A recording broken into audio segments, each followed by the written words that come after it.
including us. You looked like you were doing your share of gasping after the fact as well. Did you know right away that you were seriously hurt? No, not really. I at the time had the wind knocked out of me, and that was the worst part of the injury. But as my wind started to come back, I felt my back, and when I got to the bench, I headed straight to the locker room. I knew that I was pretty much finished. How long it was going to be, I wasn't sure, but when I got to the bench, I knew it was my back. Have you had a chance to talk to the rest of your teammates collectively about the prospects of them facing a Team USA without you? Well, you know, you walk around the locker room, and it's such a good hockey team. I mean, we have leaders in there, Messier and Howard Chuck and Larmer. It's just such a solid hockey team, and what I want to get across to the players is not to worry about Wayne Gretzky and not to worry about Gary Suter. Just go and play the game, and that's what they're going to do, and I'm sure we'll be very successful. Any chance at all of a Game 3 of you appearing if there is one? Absolutely not. I'm finished. How long I'm going to be out is still I'm not sure. I talked to Mr. McNall today, and I'm going to head to L.A. to see the doctor shortly and see what happens. Okay, thanks very much. All right, thank you very much. A rare night off for Wayne Gretzky. No night off for our guys upstairs, John Davidson, Don Chevrier. All right, Bill, thank you very much. And while the news is bad for Wayne, it could be good for a lot of individuals. Certainly Mark Messier will be the leader they will look to once again. Absolutely, Don. Team USA is the home team in this game, and what they will try to do is put Messier, try and get Joel Otto against him as much as possible. The fans in the province of Alberta are certainly used to that, as Messier plays in Edmonton and Joel Otto plays for Calgary. But that's the matchup that Tim Taylor, the American coach, wants, and if they can control Messier, they may be able to stay in this one. Now, what does the United States do? I mean, they have no success record whatsoever against Canada in this tournament or any other. How do they approach this? Well, Don, the first bit of bad news for the Americans is Brian Leetch will not play. He does have a hip problem. He'll be missed in every area of the American team. Their power play, they're coming from behind, etc. Coach Bob Johnson sent a fax to this hockey club today, and of course Bob Johnson in the hospital out in Colorado. He did mention a couple of things he'd like the team to do. One, try and get the first goal to lift the spirits up of their hockey club to get it going. Quicker counters, going from defense to offense quicker, and of course they need production on their power play. He said they've got to move the puck around a whole lot quicker than what they have, and he also said that he desperately wished he was here. So do his players. Yes, with or without Johnson or Gretzky, it should be a great hockey game nonetheless. Let's go down to Rod Black. Thank you, gentlemen. All signs point towards a hard-fought second game of the championship final, the Labatt Canada Cup on CTV.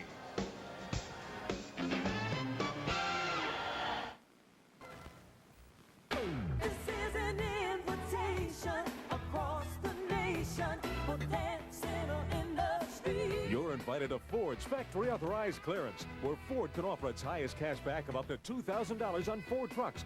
Plus, you can save as much as $3,100 when you combine cash back with option discounts. And that's before your best factory authorized clearance deal. Now is the time to buy. See your tri-state quality Ford dealer and see for yourself.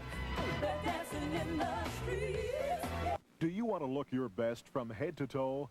Reach for Rapid Shine, the amazing new one-step compact polisher. Simply wipe the specially treated Rapid Shine over any color, leather, or vinyl for a long-lasting, brilliant shine.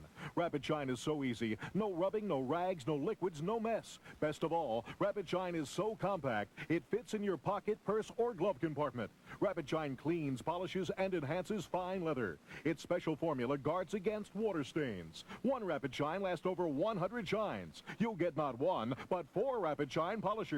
That's over 400 shines. You'll also get the Rapid Shine compact lint brush that removes hair, threads, and messy lint every time. That's 4 Rapid Shine polishers plus the bonus lint brush. Here's how to order. Credit card orders, call 1-800-423-1800. That's 1-800-423-1800. Or send $12.95 plus $4 shipping and handling to Rapid Shine, Box 5555, New York, New York, 10163.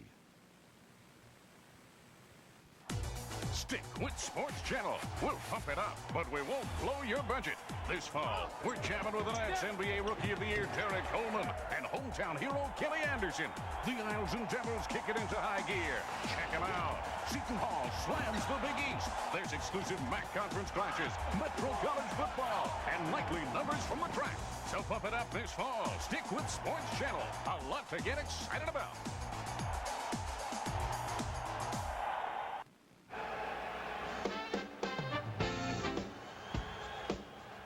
CTV's coverage of the 19 1991 Labatt Canada Cup is brought to you by Labatt's Blue.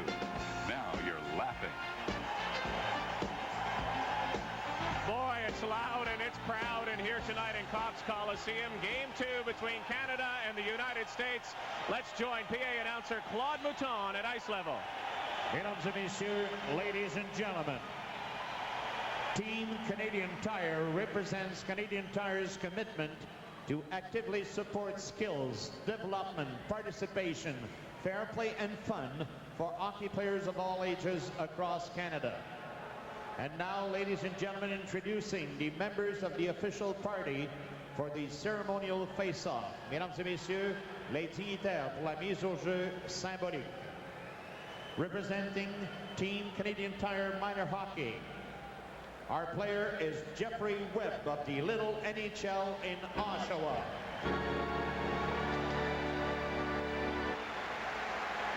Representing Canadian Tire is Mr. Jim Williams, President of Merchandise Business Group. Representing Labatt's Ontario Breweries, Mr. Dave Painter.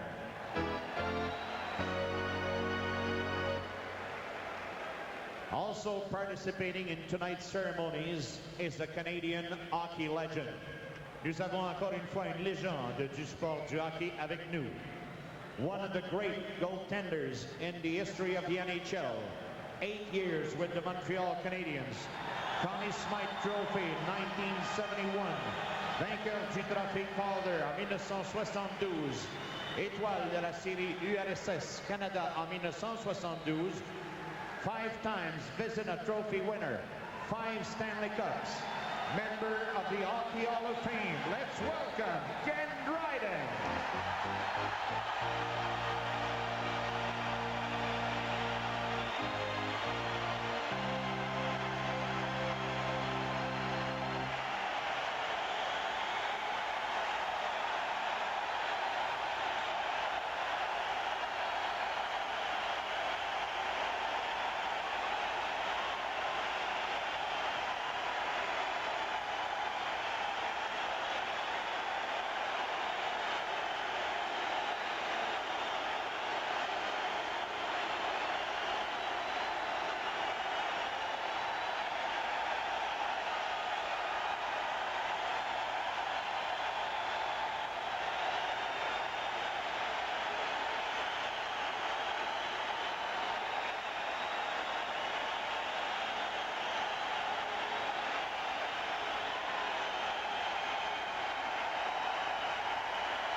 Thank you, ladies and gentlemen.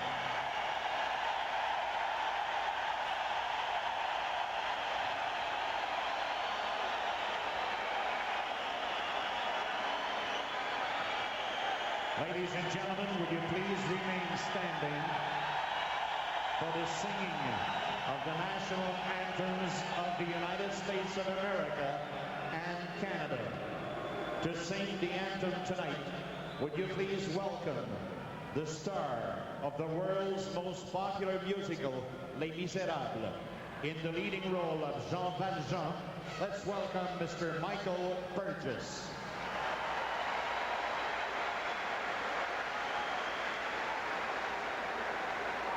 Oh, say, can you see by the dawn's early light so proudly we hailed at the twilight's last gleaming, whose broad stripes and bright stars through the perilous fight o'er the ramparts we watched were so gallantly streaming, and the rocket's red glare, the bombs bursting in air, gave proof through the night that our flag was still there. Oh, say does that star-spangled banner yet wave o'er the land of the free and the home of the brave.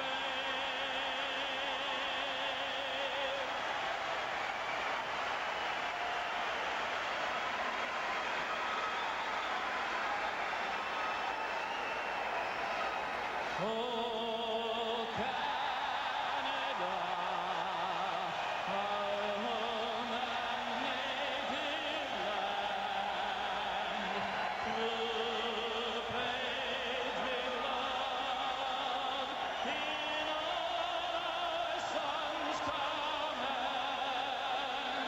Calcombrase porte le paix,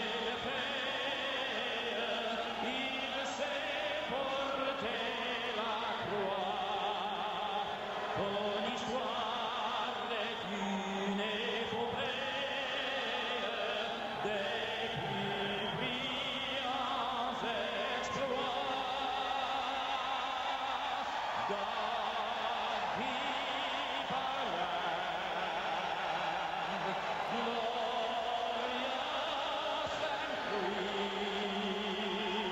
free. Oh, Canada, we stand on guard for thee. Oh, Canada, we stand on guard for thee. And now for the official. Well, you might think you were in Chicago Stadium, judging by the noise, but this is Cox Coliseum, and this is the 1991 Labatt Canada Cup on CTV.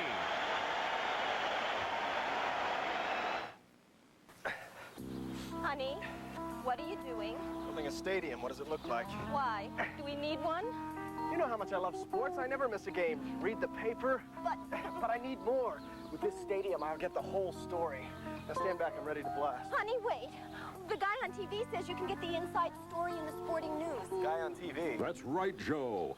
Only the Sporting News gives you an in-depth look at baseball, football, basketball, and hockey 52 weeks a year. You get analysis of who's hot, who's not, and why. Reports on every team, even off-season, plus these incredible stats. To top it all off, the Sporting News publishes super special issues all year long. So I don't have to build a stadium? No stadium, Joe. Just call toll-free to start your subscription at a terrific price. You can pay in 4 easy installments, even charge it. Hey, this Sporting News really is something. Of course it is, dear. Now, how are you going to clean this mess up? No way, Joe. The Sporting News, more than just the score. Only one sports section has been voted New York's best 4 years in a row by the Associated Press sports editors, because no other daily or Sunday paper in New York sweats over more sports, breaks more stories, and gets you the latest scores and stats when those second-place papers give you zip. So when you want to get your eyeballs knocked out of the park, park them on a New York news day. Truth, justice, and the best sports in New York. As cars get older, they may need higher and higher octane to perform like they used to. But there is a gasoline specially formulated to control this higher octane need while providing the highest level of engine cleanliness. Texaco System 3. get great performance in every octane grade. Still think all gasolines are the same?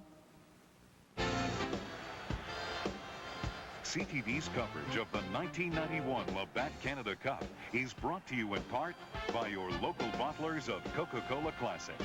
You can't beat the real thing.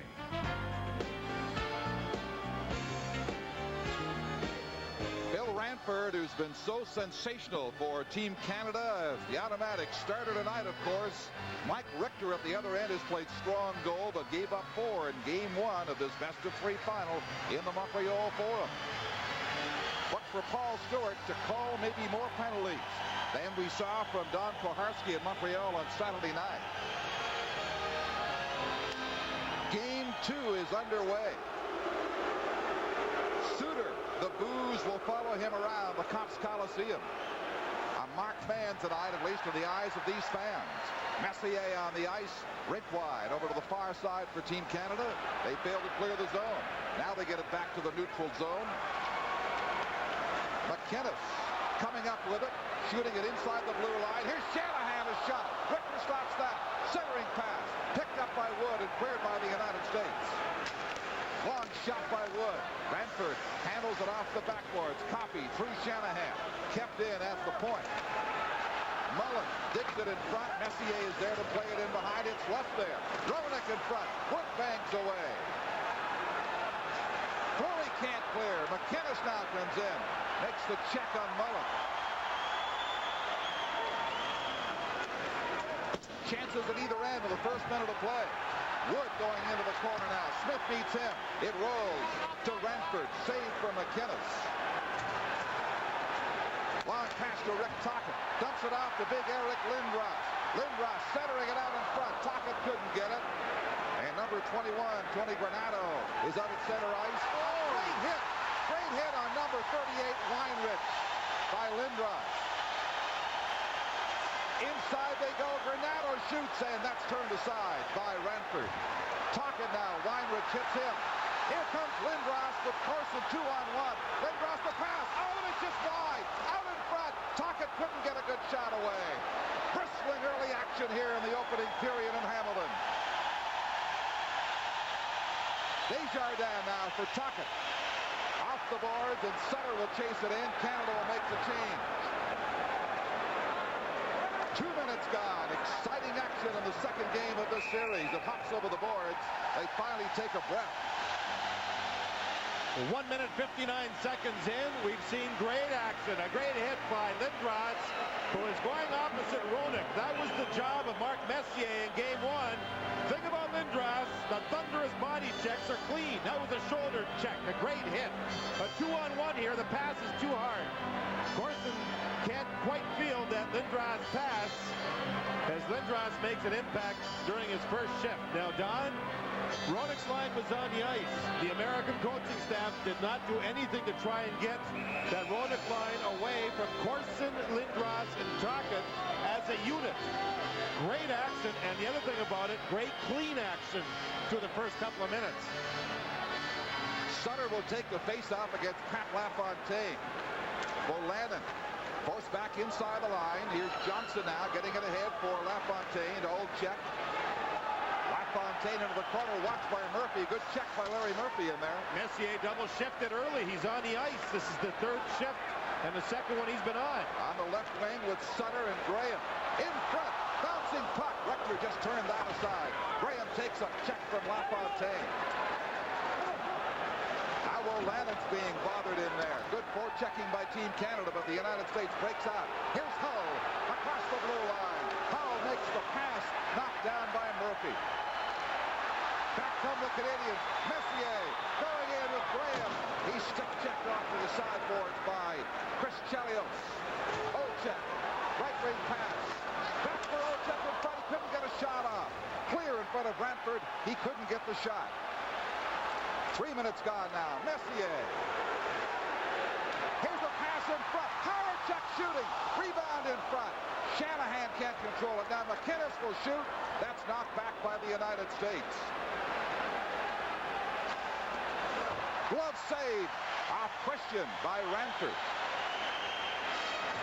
Larmer shoots it in. Larmer will miss Gretzky in particular, his line mate throughout the Canada Cup. Corson in behind. They're on the ice with Hawerchuk in Gretzky's spot. Here's McKinnon shooting. Couldn't get the good shot away. Craig Janney of the Boston Bruins over on the far side.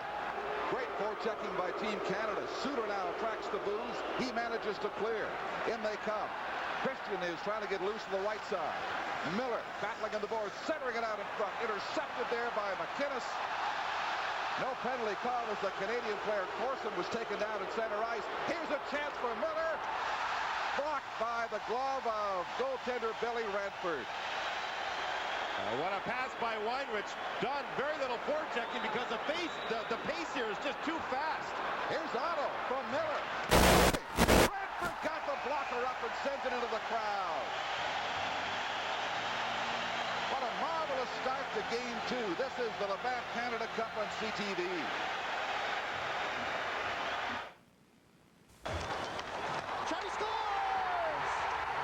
Excellence, excitement, and entertainment. All of these are available at the Nassau Coliseum in a new standard of luxury, style, and sophistication.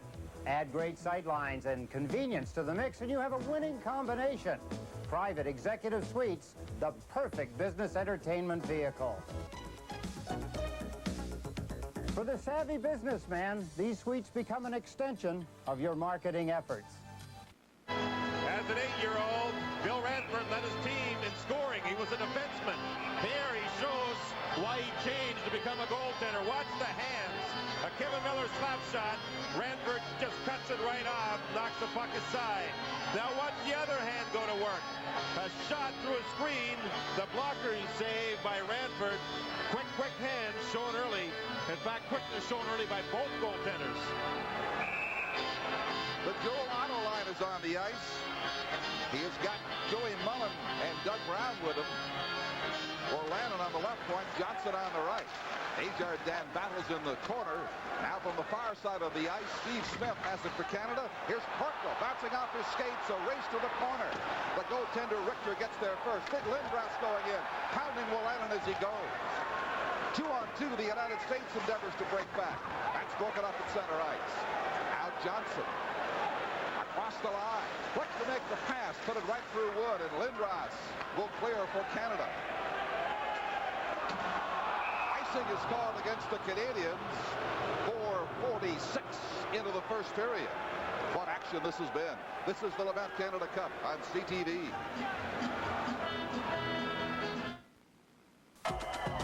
Yeah, we just scored. No, I didn't see Kevin get hit. Kev, you okay? I wind up in the hospital, and Bob gets a winning goal. I couldn't let Kevin miss the party. I was having a pretty good time where I was. Friends deserve the best. Friendship.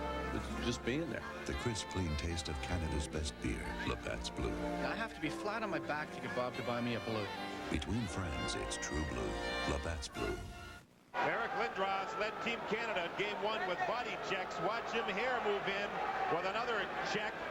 You can see Wolanin prepare himself for the check of Lindros. Those two, Wolanin and Lindros, have banged each other all throughout the tournament. In fact, lots of times in pre-tournament games, they have battled both about the same side. LaFontaine with Olczyk and Huller on the ice, but Fleury breaks it up for the Canadians, shooting it to the United States zone. Coming up to the 5-minute mark as Messier works against Suter. Suter will get more booze as he plays the puck forward for the Americans back to center.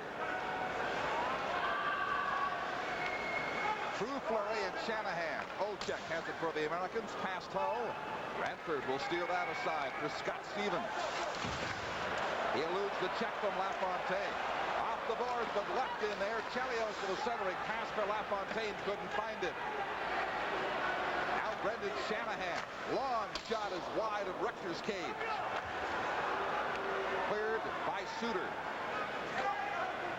Sutter for Canada across the ice. Ahead to Fleury. They look for the fast break. The Americans, Jeremy Roenick with it. Shot by Howe is off target.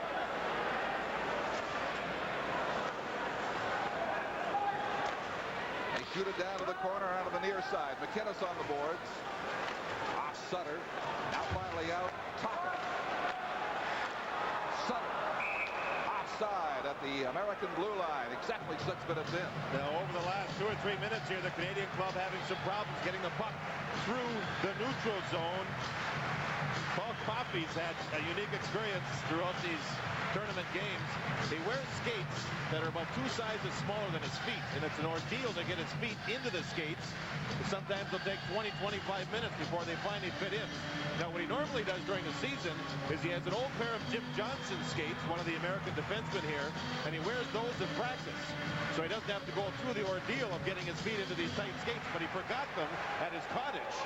So he's been going through this painful exercise daily to get his feet into the skates. Richter stopping and then in behind his net. Hatcher comes in to help out. Back to center ice it comes. Unofficially, Canada's outshot the USA 4-3. Bouncing puck in front, Sutter couldn't find it in time. Roenick to Madonna. Hatcher on the left, 3-on-2 in they come. Here's a pass back to Granado, and he's turned aside. Going right for the net. Fast break back for Team Canada. Carson drops it to Sutter. Shooting, and it's wide and all the way back down the ice. Almost 7 minutes played now. Tocchet. Hawerchuk across at the blue line. Legal pass in there. Robitaille got bottled up. And way back inside the Team Canada zone, Desjardins tries to bring it forward for Canada. Fighting Robitaille. Rick wide pass for Larmer. Steve Larmer. Hawerchuk gets taken down. A good check. Oh, it's a penalty. It's an illegal check for Miller. Paul Stewart will send him away. This is the Labatt Canada Cup on CTV.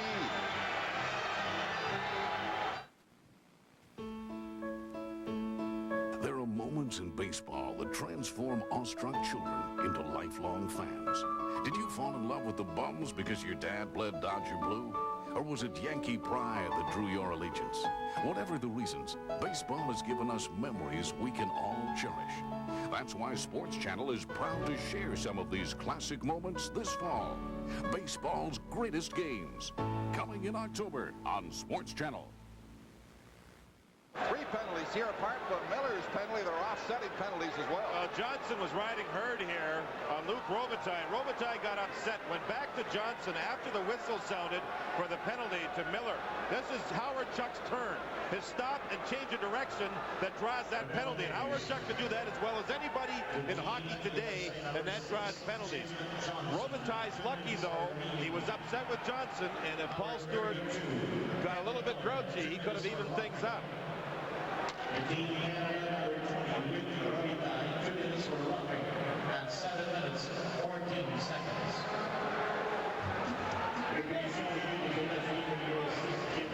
So Canada will have the manpower advantage. One thing we should mention here about face-offs, Don, the team in the offensive zone, the attacking team under international rules, has to be the player that puts the stick down first. 5-on-4 for this penalty. Yeah, I'll tell you who I'm going to have put up there in 1 second as soon as they tell me. Paul Stewart at least told us it'll be 5-on-4, which we knew. No. Put Miller and this guy, wipe them off. 32 and this guy, wipe off. 32 and Robitaille. So offsetting penalties, Johnson, Robitaille, of course. I think what that means is that Johnson will be the person to step out when the penalty expires if it does without a goal. But the attacking team, Don, and in this case it's Canada in the American zone, that centerman has to put his stick down first before the defensive player does, the defending team. It's different than NHL rules. So Johnson remains the only number up on the scoreboard here. Stewart said wipe the others off as offsetting penalties. They will remain in the penalty box, but Johnson's time is all that matters for the Team Canada power play. 5 against 4, and away we go. Chelios being watched by Big Lindros in behind. Uses the boards on the left side. Now Hawerchuk inherits Gretzky's position here on the power play with Lindros and Larmer up front. Suter and Chelios defending with Mullen and Otto for the United States. In the corner, Chelios being bothered in there by Howardchuk. Mullen comes up with it, kept in by Larmer. Larmer shooting, it's wide. Lindros trying to center it quickly. Chelios ticked it back into the corner. Larmer's taken down from behind, but big Lindros carries on, gives the puck to him. Back across to McInnes. Couldn't get a shot away. Mullen was quick and forces it across the line. Lindros passing across the ice to McInnes. A minute 10 left on the power play. Comes to an open wing for Steve Larmer. He carries. Chelios checks it. Suter off the boards. McInnes can't contain that. Don, the better you see hockey clubs, the better clubs you watch, and these are two great teams, the more aggressive the penalty killing is. The penalty killers just go right after people with the puck. Paul Coffey brings it in. Shooting it for Shanahan in behind. Checked by Wolanin. Wood trying to clear and does. See, now most players would have backed off and let Coffey move into the zone and set up. But not this American club. They're just going right after anybody with the puck. 30 seconds to go. The penalty is Messier accepts the center ice pass. Shanahan and Fleury are with them. Hatcher and Wolanin defending for the United States. Kicked in by Larry Murphy. Down to the corner and off the side of the goal. Wolanin banks it and clears it. Now 15 seconds to go on the power play. Theo Fleury. Into the final 10 seconds of the penalty. Shanahan against Hatcher. Here's Johnson now stepping back onto the ice. They've killed the power play of the United States. I don't believe there was a shot registered. Kevin Hatcher was -4 in game 1 of this series. He was on for 4 even strength goals against, but he started well in this game. He's needed because Leach is not here. The strength. Messier, we know, is a very strong individual on his skates, and Hatcher holds him off. And holds him off, allowing Hatcher's defense mate to get the puck and move it out of the zone. Power play for Canada has been good in 1 game throughout this tournament, and that was the 4 power play goal game against this American club in the pre-playoff game between the two.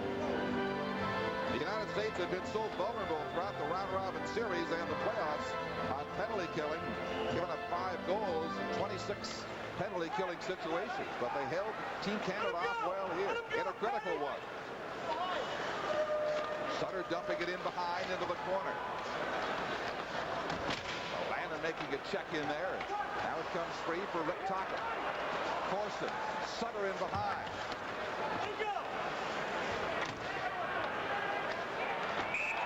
Finally, it is whistled down by the lines. Now that's interesting play. There's 4 players, as you see in the corner. The discipline by both clubs. If Canada sends another forward in there, they may trap 3 people, causing an odd man rush going the other way. Both teams playing this game pretty smart to this point. Well, the face-off in the USO, and this is the Labatt Canada Cup on CTV. The new RCA 8mm camcorder weighs less than 2 pounds. It's so small and light, you'll take it everywhere. That way, you won't miss a thing. It also has a super fast lens for great color and clarity in almost any light. Come on, give me the slippers. The new RCA 8mm camcorder. Another way we're changing entertainment again. See the exciting new RCA home entertainment products at all Tops Appliance superstores in New Jersey and all PC Richard locations. Almost halfway through the opening period, and remarkably, it is still scoreless in Game 2 of the Canada Cup Final. On the face-off, LaFontaine against Sutter. Into the corner. Robitaille down with Chelios. The puck is underneath them. Now it's rolling in the top of the face-off circle for Tocchet. Couldn't get a good shot away. Suter out of the post. Brett Hull at center ice makes the pass. Intercepted smartly by Sutter inside the line. With LaFontaine cruising. Canada, since the early minutes, unable to get a sustained attack underway and pressure maintained against the Americans in their zone. And Olczyk now wheeling away, makes the pass across the ice. Lead out to Robitaille coming here with Sutter. On the left side, here's Tocchet going in. He gets turned back by the checking of Hall. Robitaille in front, along with Stevens. Tocchet can't get it. And Stewart has a penalty call in behind the play. Still scoreless in Hamilton. This is the Labatt Canada Cup on CTV. Baseball, you only see a triple play once or twice a season. But at Elegant Entries, we turn to triple play every day because we always give every customer the absolute best in style, security, and installation. So join the Elegant Entries team today and turn to triple play for your home and family right now. And don't forget to check this week's newspapers for terrific triple play savings.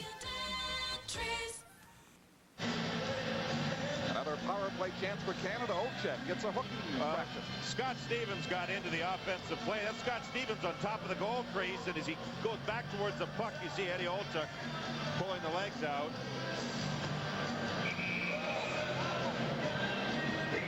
So they settle in for the face-off. Horacek versus Otto. Team Canada has made Hatcher, Weinrich, the bigger defenseman Wolanin. They have made those defensemen work a lot already, and you wonder if this game moves along and it's close, if those defensemen will start to tire.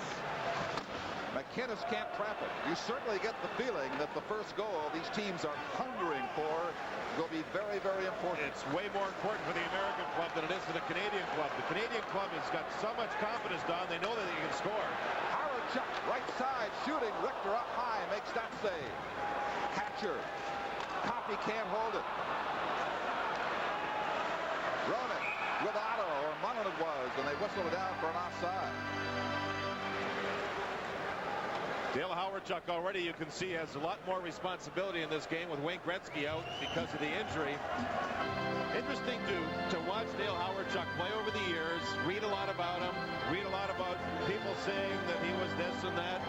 When you get to know him over a 3-week period like we have, this guy's a class act. And he carries himself very well. And on the ice, he has played well. There's Wayne Gretzky sitting with Jamie McCowan in front of him, watching, looking on.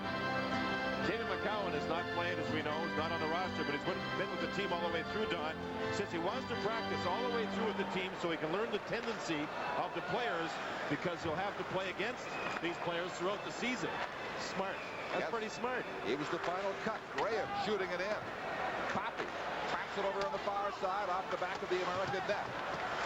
Wolanin losing out to Graham. Graham with some help from Lindros holding off Johnson. Now gets some clearance over on the far side for a moment. Extra play in behind. Coffey and McInnes waiting back at the point.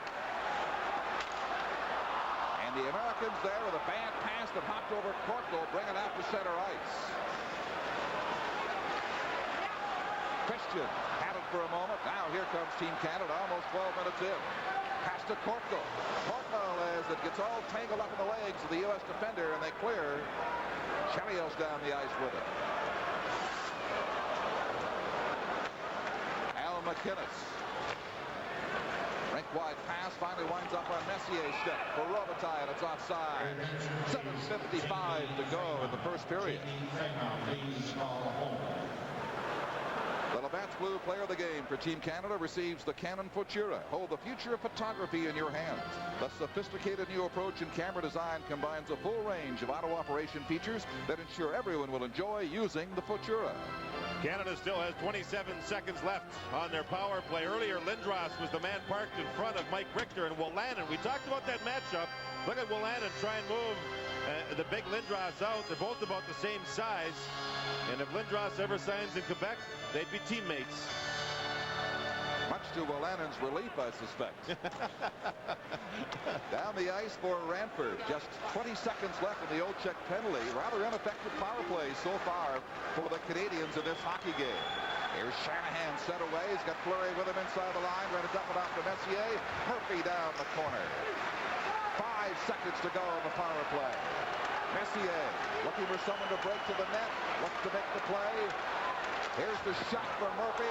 Rebound, and Smith shoots it up. The block of the goaltender out of the crowd as the penalty expired. I think that's the first rebound shot of the game on Mike Richter. Richter and Ranford both wearing bigger, wider pads this season. They said if Patrick Waugh can, we can too. Here's the original shot through the screen, and look at Richter's reaction. Great save as Steve Smith moved in. Stevens moved in earlier to draw the penalty. At that time, Smith moved in to get the shot. Pads have gotten wider over the last couple of years. So both Ranford and Richter have decided that, hey, listen, now's the time. Get the pads to swell a little bit. But they both said, without a doubt, that they're still legal as far as width goes. Unofficial shots on goal. Canada 7, the United States 5 at this stage. 7:23 remaining in the period. You notice, Don, the American shots on goal are all off of rushes. They don't get shots on goal off of forechecking. They're not that type of team. They have to generate their shots on rushes up the ice with quickness. Here's a chance. Wide angle shot from the stick of Tocchet is blocked by Mike Richter's big pads. Weinrich to Granato. Catcher out of center ice. Roenick with him and Modano. A dangerous trio as it bounces high. And the linesman is going to restrain Stevens from going after somebody. He should be upset. Weinrich held up Stevens way back behind the play and rode him right into the glass. Stevens can get hot, and he may have a right here, but he's got to watch himself. He got very, very upset as Weinrich held him way back behind as Stevens was trying to get back into the play.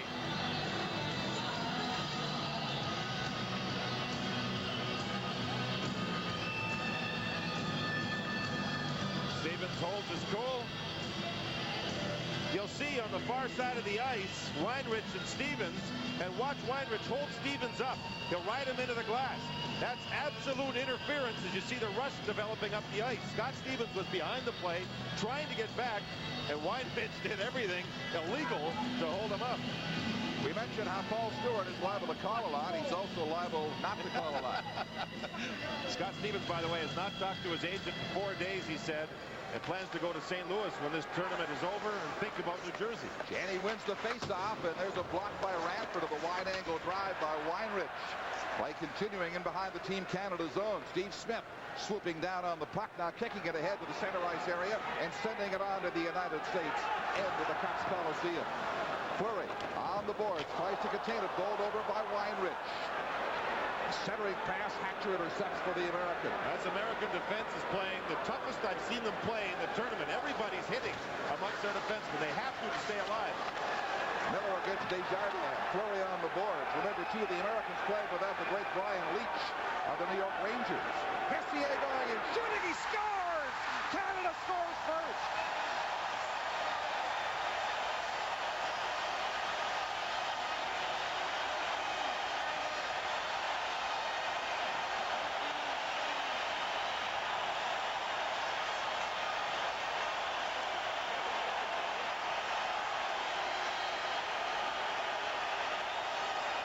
So the interim leader takes over in a hurry for Wayne Gretzky.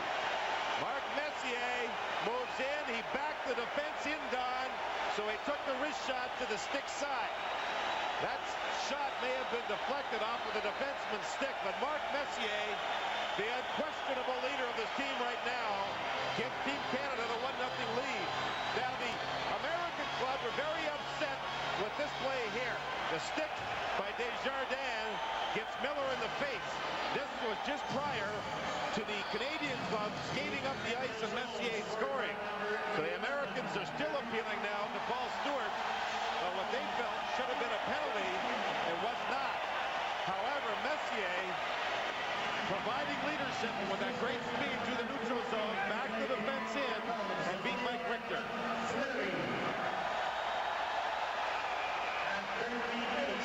Take a look at the non-call, a reverse angle look at it, and you be the judge. Watch the stick of Desjardins as it goes up there.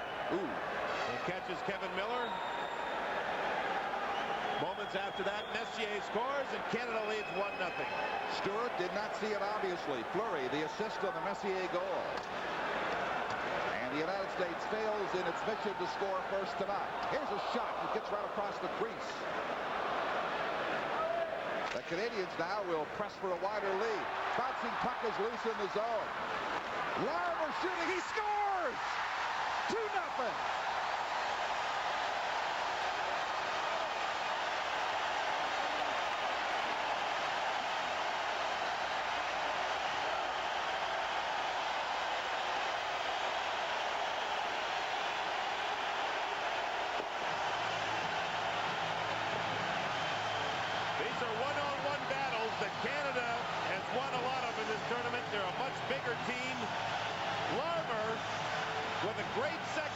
Mike Richter loses his angle, does not expect the shot. Larmer just turned and shot. It's 2-0 Canada. And you know, Don, Team USA was playing pretty well. They took 2 minor penalties. Canada didn't score, but they've gained control. They've started to pressure the Americans, and now they lead 2-0. They try to change there, but they're not allowed the last change, and so LaFontaine will stay on the ice. He was going to head for the bench. They are obviously rattled by the events of the last few seconds here. 2 rapid-fire Canadian goals. The Americans must dig all the deeper now. Larmer looks for a loose puck against Chelios and pokes it inside the zone as they make some changes on the move. 5.5 minutes to go. First period. LaFontaine brings it inside the line. Olczyk cruising in front. Here's a penalty indication, a delayed call now as Suter keeps it going. It'll be against Team Canada. A weak shot by Hatcher. Still alive in there for Hull. Canada picks it up, and now they will take the penalty. This is the Labatt Canada Cup on CTV. It's been 20 years since a National Hockey League team arrived on Long Island. Tonelli, the Nystrom!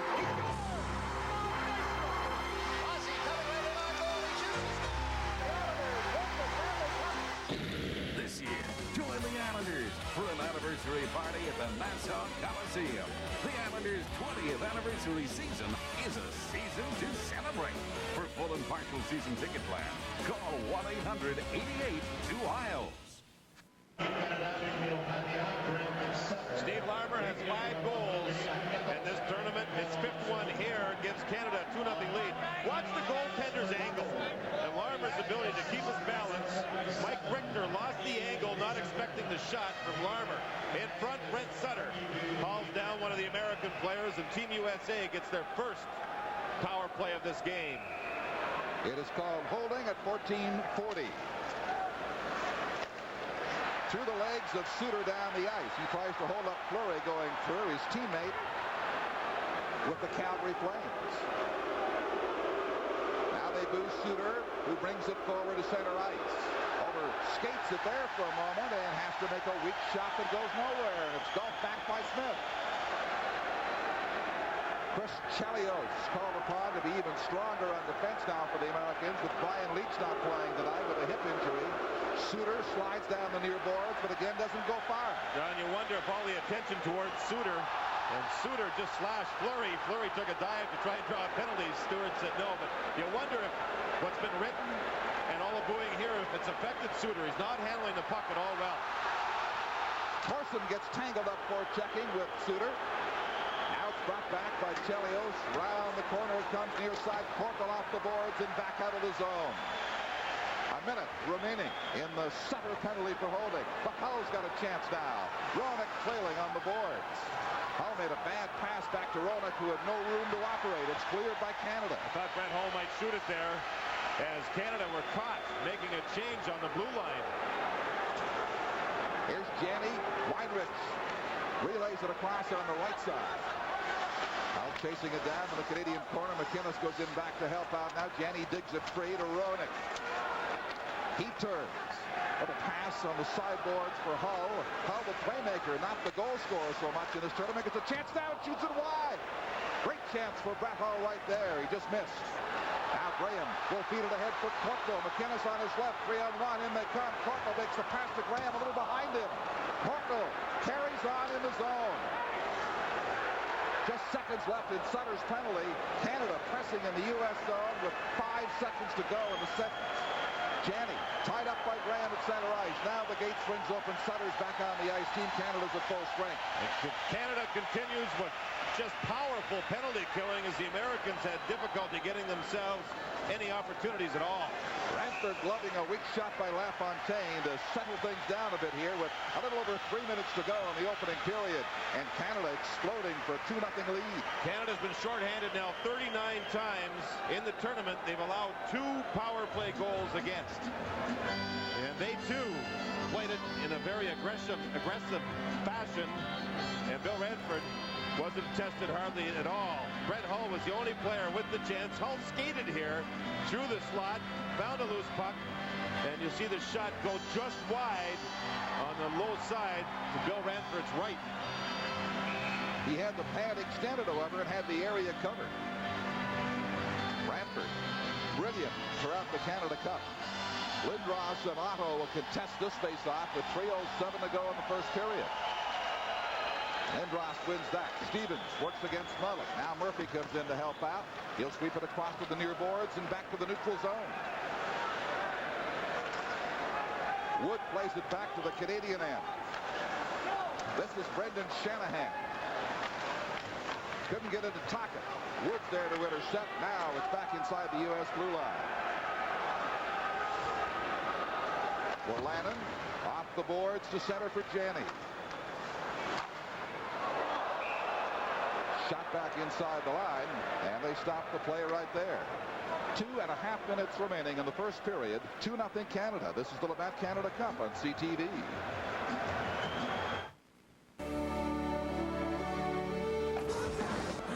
Now how am I gonna get there? It'll be great to see the guys again. I wonder if they'll all show. I just gotta get there. I'm trying to make my way back to the Brackendale River. Friends deserve the best. This is great. They all showed up. The crisp, clean taste of Canada's best beer, Labatt's Blue. What took you so long? I had a little car trouble. Between friends, it's true blue. Labatt's Blue. Don Chevrier with John Davidson. Cops Coliseum. What could be the final game of the 1991 Labatt Canada Cup. Canada has a 2-0 first period lead. 2 minutes and 33 seconds remain. Otto against Horacek. He's been a tower of strength on these face-offs. Rolls it inside the line. Weinrich feeding it ahead from Mullen. Batted down at center ice. Now Otto will carry out with a pass inside the line from Mullen, threading it through, and they almost got it to Doug Brown alone in front of Brantford, but it's cleared. Hatcher or Brown, can't find him.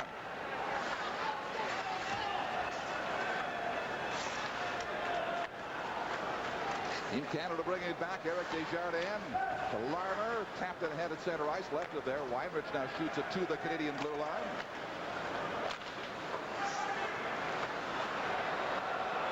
Center ice and down to the American zone. A bouncing puck past Richter.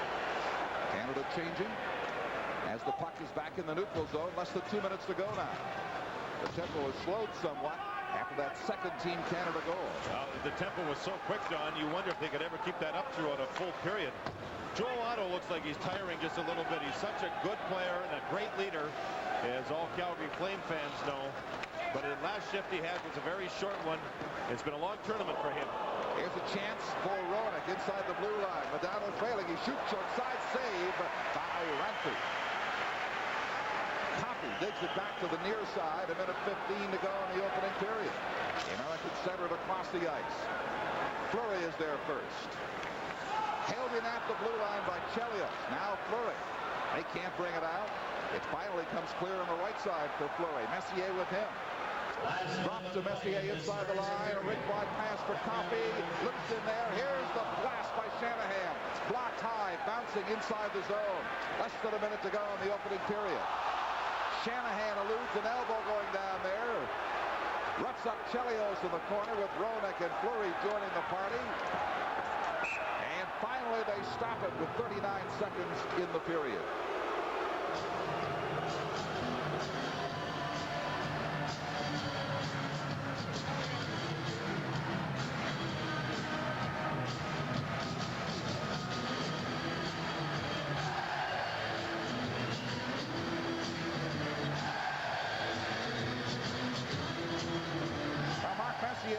Featured of the first intermission, a CTV Sports break, and the comments and analysis of Bill Clement of the first 20 minutes of the second game of the Labatt Canada Cup here in Hamilton. These people in Hamilton having a great time. Don, when they sang the Canadian national anthem here, I don't think I've ever heard a Canadian arena make more noise during an anthem than what we heard prior to this game. The Americans and Canadians started so strong, but the Canadian club has carried the play somewhat in the second half of this first period.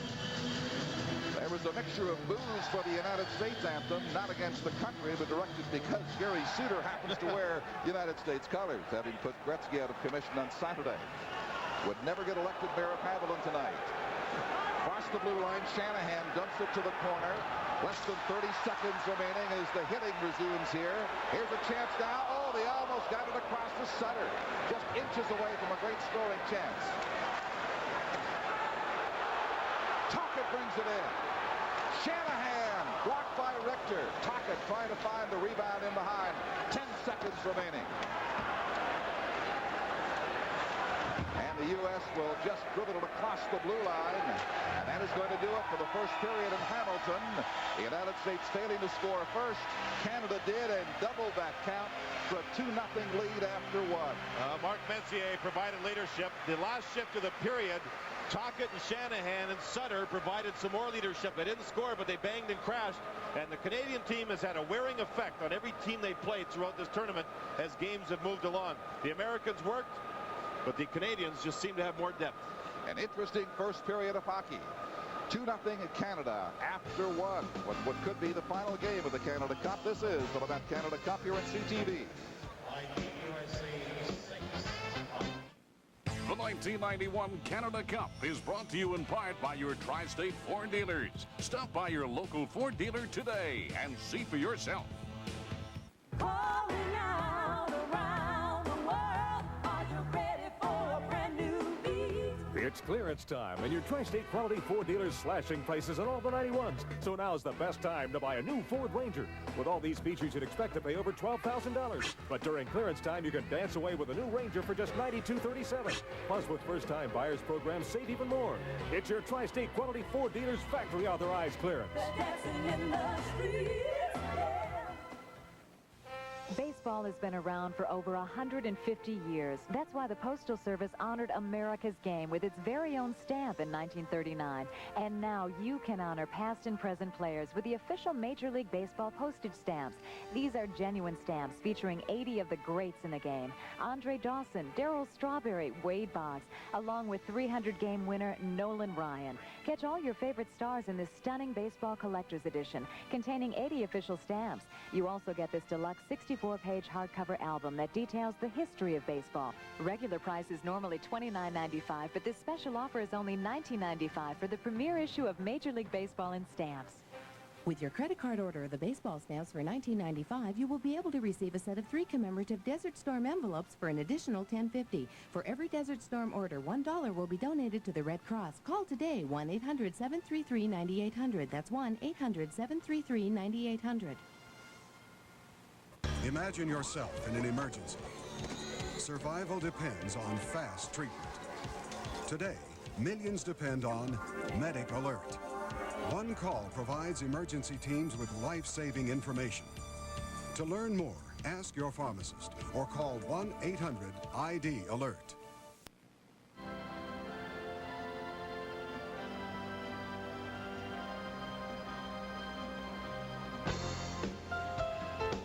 CTV Sports proud to present the 1991 Labatt Canada Cup. Canada 2, the United States, no score after one period. Game 2 of the Labatt Canada Cup final. One of the goals supplied by Mark Messier. Screamer of a wrist shot over the shoulder of Mike Richter. And Mark Messier gives Canada the 1-0 lead, eventually 2-0. Wow, what a period. It was probably the fastest period that I've been here so far in the tournament. The Americans really came out skating, and I thought we answered the challenge really well and carried the play most of the play. Speaking of answering challenges, even I think you'd have to admit you didn't have the best of Canada Cups until Wayne Gretzky went down, and then something started to boil. Well, I think just a combination of everything. I think it was a little tougher coming in that 5 weeks later than I anticipated. I guess I'm getting a little older and can't do those crazy things like I used to be able to. But you know, I was really honored that they phoned me so late. I was actually really prepared. I'd worked out pretty hard this summer, and when they phoned that late, I was more than honored to be able to come and try to lend a hand. You're the kind of player, they call you the express or the freight train. Once you get rolling, you really get a lot of momentum. You had lots of ice time in the first period. Well, I think that, you know, with Wayne going down, we need to pick up some offense, and I'm being put in a position now where I can contribute some offensively. And, you know, when Wayne was in here, I was using more as a defensive player, which is just fine with me. Anything to do to win, and it's been great. Can you compare this to 87 at all? No, because every team's different. This is a completely different team. 87 is a different team, and 84 is a different team. You know, I guess winning, it makes a team great or not, and if we can win this series again, it'll be another great team. What happened here? I don't know, I got ran into the boards. I know you're thinking about Canada Cup, and I know you're on the verge of perhaps winning another. But after this, what's going to happen to Mark Messier? Have you been thinking about that at all? Well, I've been trying not to. I've been just more or less concentrating on this thing right here, the Canada Cup. I think it's important to a lot of people and a lot of Canadians. And, you know, no one player is bigger than the game itself, and I surely don't pretend to be. And I think right now I just want to concentrate in the Canada Cup because, like I said, it's important to a lot of people. Have you talked to Wayne quite a bit since he went down? He's been pretty sore. He's up and around. He's walking around, but he's pretty sore, and I think we've seen lots of Wayne from the tournament. Yeah. What about yourself now? I know once you came in so late, and you mentioned it takes you a while to get going. Once you did get going, and you wear this maple leaf, is it a special feeling for a lot of the players? Well, it was the winning in '84 and '87 is a completely different experience than winning Stanley Cups. And like I say, there's a lot of people that are counting on the Canadians to get out there and can show that we continue to be the best hockey players in the world. And I think the Americans want to dispel that belief right now, but you know, it'd be a real treat for everybody on the team to win again tonight. All right, cool down and heat it up again in the second and third periods. Mark Messier, one of the goals tonight. Canada leads 2-0 as they get those souvenirs in the concourse here at Copps Coliseum. This is the 1991 Labatt Canada Cup on CTV. The magnificent Yankee, the great number 7, Mickey Mantle. Yes, it's Mickey Mantle. In an exciting new video, the Mick tells you his own story, his career, his riotous escapades on and off the field, and much, much more. Meet a Mickey Mantle few fans have ever known. Learn the real story behind the infamous Copacabana incident. Feel the excitement of the record-breaking home run race with Roger Maris. Recapture the drama of Don Larsen's perfect game. Watch Casey Stengel tie a Senate subcommittee in knots. He was really putting the Stinglese to him that day. Hear the hilarious story of how Billy Martin shot a cow. Billy was always a great one for jokes. Meet Ford, Berra, and the great Joe DiMaggio. See some of the longest home runs ever hit. It's all here on one great video, acclaimed by critics everywhere. Use your credit card and call toll-free to order Mickey Mantle. The American dream comes to life. Just $19.95 plus $3.50 shipping. Order now by calling 1-800-255-8400. Let's say what you thought would never really happen was finally really happening, and you're leaving the nagging routine of the real world behind, including that Visa bill you forgot to pay. But let's say you had a Citibank Visa and a Citi One account. You could transfer money from checking your savings and pay your Visa bill from any touch-tone phone anytime. Bank with us, and you can always make sure your money's in the right place, no matter where you are. Citibank. Not just banking, Citi banking. It's not going to happen to me. Not gonna happen. It's not gonna happen. Not gonna happen to me. I was really shocked when I found out I was infected. I didn't think anything like this could ever happen to me. H.I. what? I don't know anyone that has it. Do I look like I would have it? You can't tell by looking at someone if they have HIV. I look healthy, I feel good, but yet I'm very infected. Too busy. I don't think about it. Not a day goes by that I don't think about the fact that I have HIV. I just got married. I'm married. I got the virus from my husband. I didn't know he was a drug user. It's not a big deal. I've lost my home, my wife, my business. Only certain people get it. People don't typically think of me as the type of person who would have HIV, but I do. I just want it to go away. I just want it to go away. Basically, I just want to live. That's the most important thing to me. You could be putting yourself at risk. Call 1-800-342-AIDS. Welcome back to our viewers watching across America on Sports Channel. Team Canada leading the United States 2-0 after one period of play in Game 2 of this Labatt Canada Cup final. Quick run up the stairs to Bill Clement. What did you see in the first period? First of all, if anybody's watching that's really a hockey fan and their heart rate isn't up to about 120 beats a minute, they better call the doc. I mean, there was a fabulous first period of hockey. Team USA did a lot of things right. Team Canada did some things better. Team USA, again, you know, they're down 2-0, but it could be a little bit different right now. They had some opportunities. Yeah, they had some opportunities. We're going to take a look at 3 of them, and if not for Bill Ranford, the score could be different. But one thing is evident in this period, Rod, that Team Canada is able to dominate the corners. When Team USA can get it out here in this area, in the neutral zone, look what they can do. Beautiful long lead pass from Weinrich to Kevin Miller, robbed by Bill Ranford. Now Canada will come back moments later in the neutral zone again and commit another turnover. So the puck support is there for Team USA. They're really hounding in the neutral zone. Again, Kevin Miller, nice play, got his own pass back off of Larmer, gave it to Joel Otto. Bingo. Another great save by Bill Ranford. And they didn't stop there. They had a 3-on-2 right here that turns into a 3-on-3 because of the back checking down the middle of Shane Corson. And look at the bottom of your screen. Tony Granato makes this a 4-on-3, and if not for a great defensive play by Paul Coffey, another super scoring attempt. So they had their chances, but they couldn't convert. Team Canada did. Mark Messier and Steve Larmer getting the goals. It's 2-0 Canada after one period. The Labatt Canada Cup on CTV and Sports Channel America.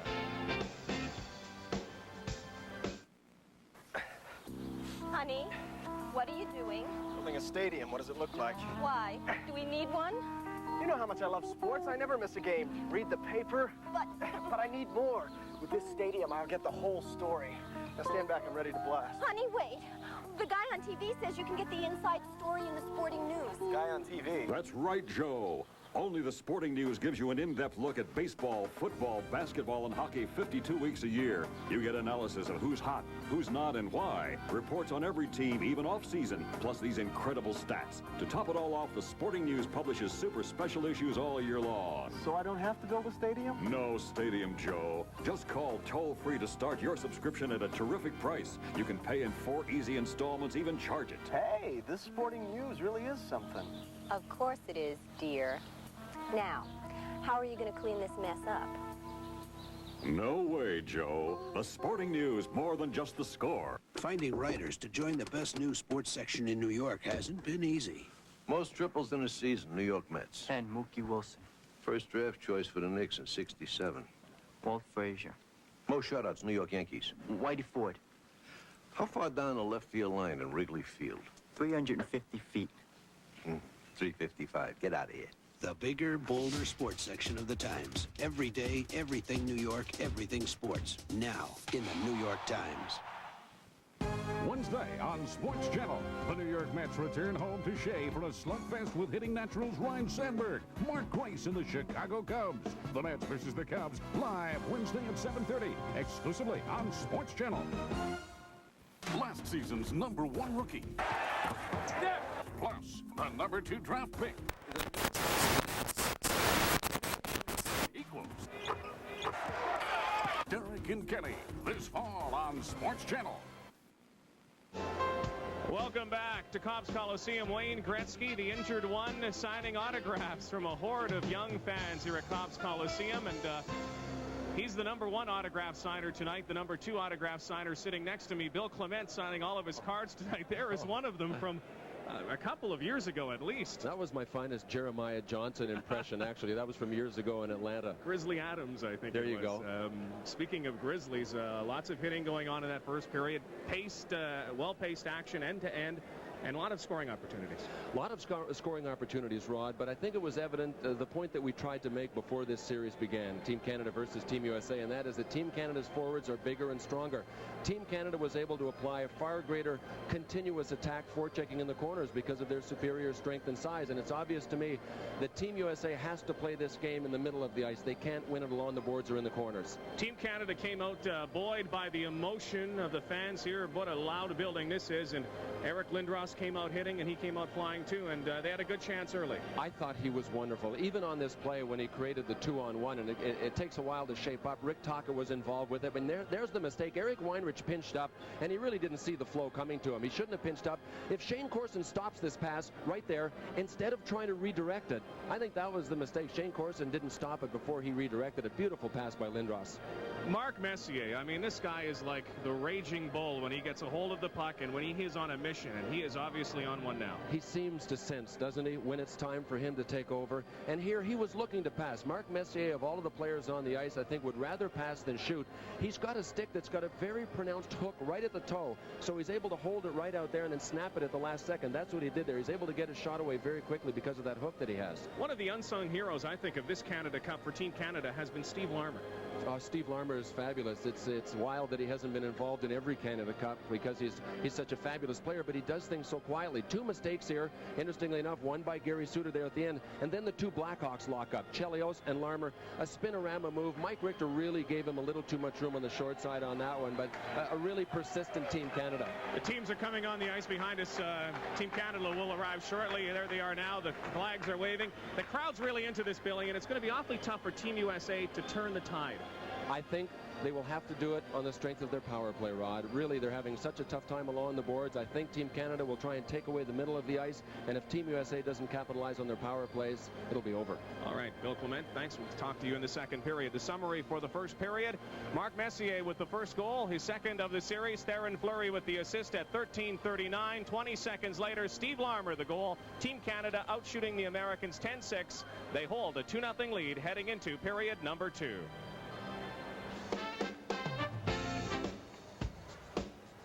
CTV's coverage of the 1991 Labatt Canada Cup is being brought to you in part by Canadian Tire. Canadian Tire is a proud sponsor of Canada Cup. There's a lot more to Canadian Tire than tires. Well, Team USA has never beaten Team Canada during the Canada Cup, and Team Canada has not lost in this tournament yet, so the odds are against them. Let's go upstairs to John and Don. Thank you, Rod. A very important jump for Canada in that first period. It took them till 13:39, though, to score. Messier quickly from Fleury and Desjardins, and then 20 seconds later, Larmer from Harachuk made it 2-0. Not insurmountable, but it certainly had a wearing effect on the United States. Oh, you just said wearing effect. The amount of ice time that Mark Messier is getting, Joel Otto was on the ice a lot against him, Don. And what's happening here is Joel Otto is tiring somewhat. With Messier playing so much and at such a high tempo, it's hard to defend one person against him. Otto's last 3 shifts were 35 seconds long, 30 seconds long, and around 19 seconds long. That tells you that the pace has been so quick, led by Mark Messier, and Mike Keenan realizes that, hey, he's got a thoroughbred, whip him, get him going. Ironically, it was Wayne Gretzky who persuaded Messier to come to the camp at the last moment. Turns out that Messier is picking up the torch for Gretzky in his final game tonight. Now, early in the first period, it was fast action. There was rushes going both ways. It was just fabulous to watch. But that was Team USA's game. The coaches upstairs for Team Canada, Tom Webster and Tom Watt, radioed downstairs and said, hey, listen, hold it here. Enough of all these rushes and all the scoring chances off the rushes. Let's start playing mucking hockey. Start being strong along the boards and in the middle and along the corners and all that stuff. And they did. And now it's 2-0 Canada. The Canadian club do not want to get into a shootout with a high-powered scoring team like the American club. Messier against Otto in the draw to begin period 2.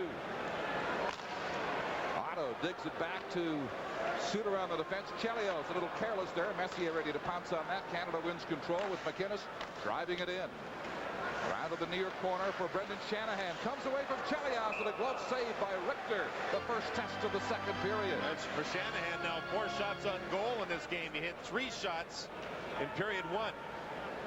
Brian Sutter, one of the assistant coaches for Team Canada, met with a number of the grinders prior to the playoff games, prior to the Swedish game, and said, listen, you guys are the key to winning this tournament. And he was talking about Shanahan and Tocchet and Sutter and Corson and these types of players, and they have been grinding, and it is showing. Messier with Shanahan and Fleury. Chelios in behind the net with it. He comes across the blue line, but right there to intercept is Messier. It trickles back to McInnes on the far boards in the Canadian zone. Otto taken down by Theo Fleury. They'll talk about this when they get back to the Calgary training camp, among other things. Messier at center ice, dumps it off on the left to Fleury down the near board. Shooting! Richter stops that. Rebound comes out. Swept away by Chelios. And he clears the zone with a pass ahead to Joel Otto. After 45 seconds, will head for the bench and make the change. The puck slides all the way back around to the neutral zone. Just about every shift. In fact, I'd say every shift that Otto's been out against Messier, Otto has left the ice first. There's a shot wide from Hatcher. Al McInnes, Canada's premier defense player, ahead to Coffey. Giving it off to Messier at the blue line and flicking it down. Now Messier will get his break. Desjardins gets twirled around inside the zone. Tocchet carries on. Now Tony Granato feeds Badano on the left wing. He has Roenick with him. That shot is blocked by Desjardins and cleared across the blue line. Ranford lets it go through to Sutter against his counterpart Granado. The other 21 on the corner. Desjardins digs it free. Modano is there for Tony Granado. Modano shooting, and Ranford got a piece of that. Here's the rebound for Hatcher. He lost balance. Ranford regains his. There'll be a penalty called here to Canada when they regain possession. The goaltender comes out. The extra attacker comes on the ice, LaFontaine. But Canada collects the puck, but there'll be a man short and a Canadian penalty. This is the Labatt Canada Cup on CTV. What is refreshing?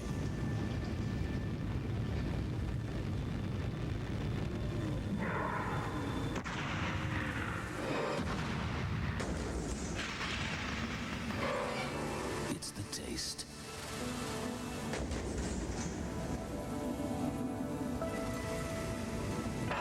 The taste that could only come from a cold blue light right out of the ice. Now that's refreshing. Penalty is to Eric Desjardins for interference at just 1:57 of the second period. Don, this is the best shift of the game so far by the Roenick line. And Kevin Hatcher moved up on the play, so you can see 4 white jerseys right around Ranford. However, they did not get a clean shot. The penalty is taken in front there, right in front of Ranford.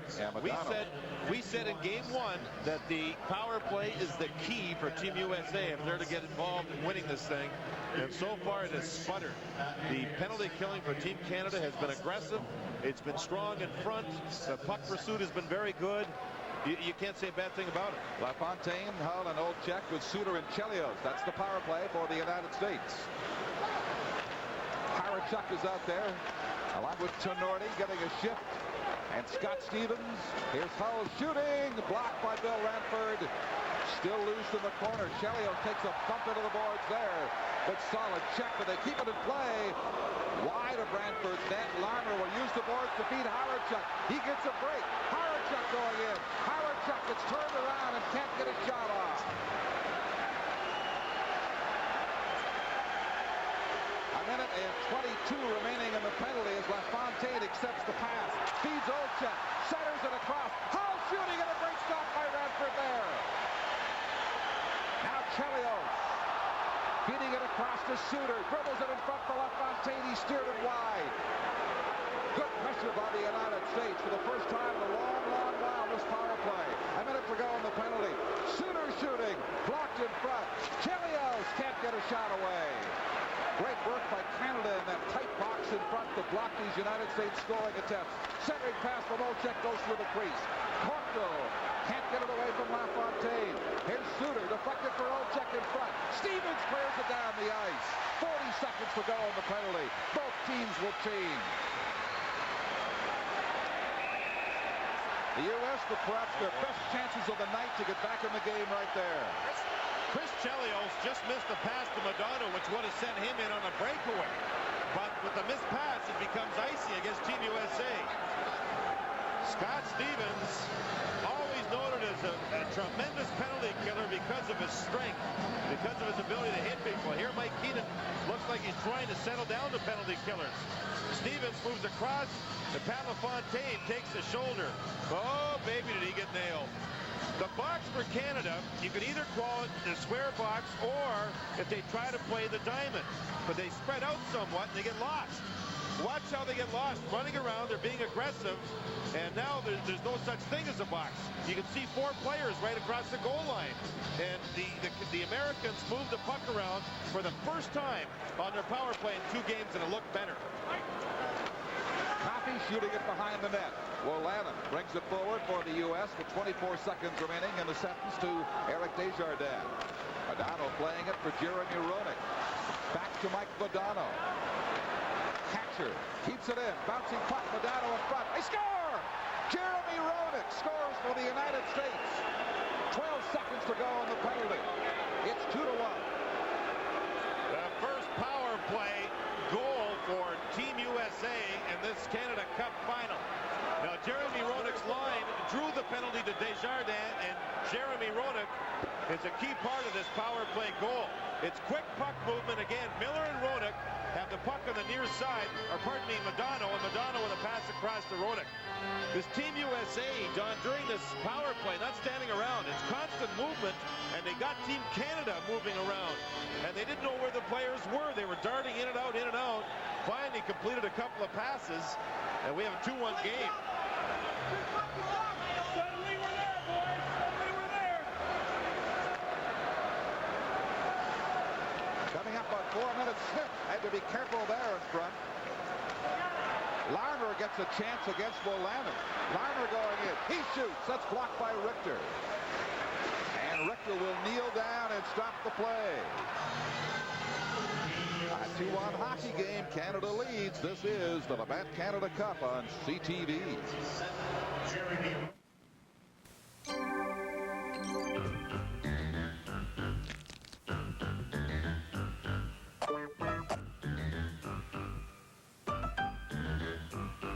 New family members mean new responsibilities and new needs for life and health insurance protection.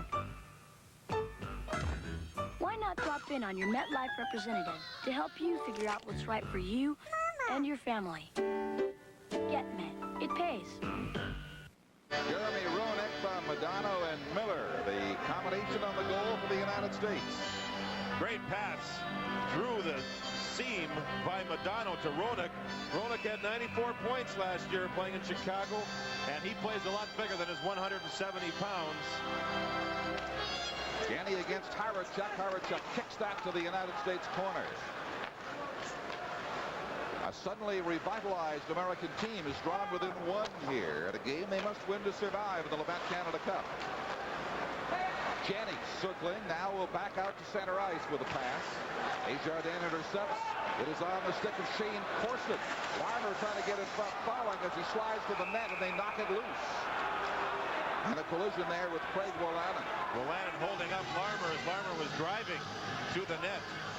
One thing we haven't seen in this game, Don, and it's a credit to both hockey clubs, is we have not seen a retaliation or reaction penalty.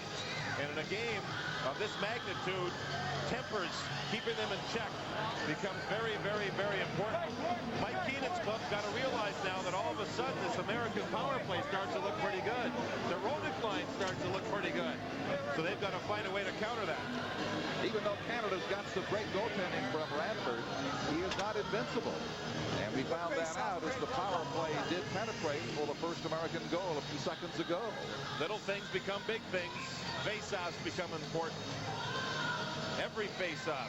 Concentration, alignments. You see Otto moving out here as he waits. Lindros steps in. Corkle and Graham with Lindros. Stevens will let it go. Hit the pipe. Hit the far goal post. Now for the United States, Joey Mullen brings it down to Canada's off the centering pass. And that's just turned aside on the short side from Suter. Stevens. Murphy for Canada. Corkle now across. Dumping it back. Lindros tied up. Weak shot goes wide of the mark, and it comes back over the blue line. Stevens for Lindros. Away from Otto. Eric Lindros shooting from the angle that tested Richter. The Americans now come to center ice with Mullen. Brown circling in there as Canada comes away with it. Brooke Graham. Lindros and Corkle going inside. The shift has got to be tiring now. The defense players change. Forwards await their chance to go. Mullen. Graham does get to the box. Fakes the shot. Now lets it go. That misses to the short side. McInnes against Brown. Big Lindros trying to help out in there. LaFontaine sweeps the puck away for the United States. McInnes with a check on Brown. Ranford past LaFontaine, but Hatcher carries on. Now Coffey clears it right off ball stick. LaFontaine makes the pass. Still loose. Hull to Hatcher. Americans dangerously circling in the Canadian zone, but the puck will slide back to center. Coffey hits the blue line. Around Hatcher to the corner for Robitaille against Weinrich. Back to the near side boards. LaFontaine digs it out to Hull. They hit the line 2-on-2. Now Hatchell comes in. Hull to Olczyk. He shoots. Ranford blocks that. McInnes gets the rebound. And back comes Messier. Messier against Weinrich. Messier forced off. Taken down in the corner. Weinrich took him off his feet. Play goes right on at center ice. They go end to end in furious second period action. Hull shooting! And Ranford got a piece of that. 13:21 to go. Somehow it is still 2-1.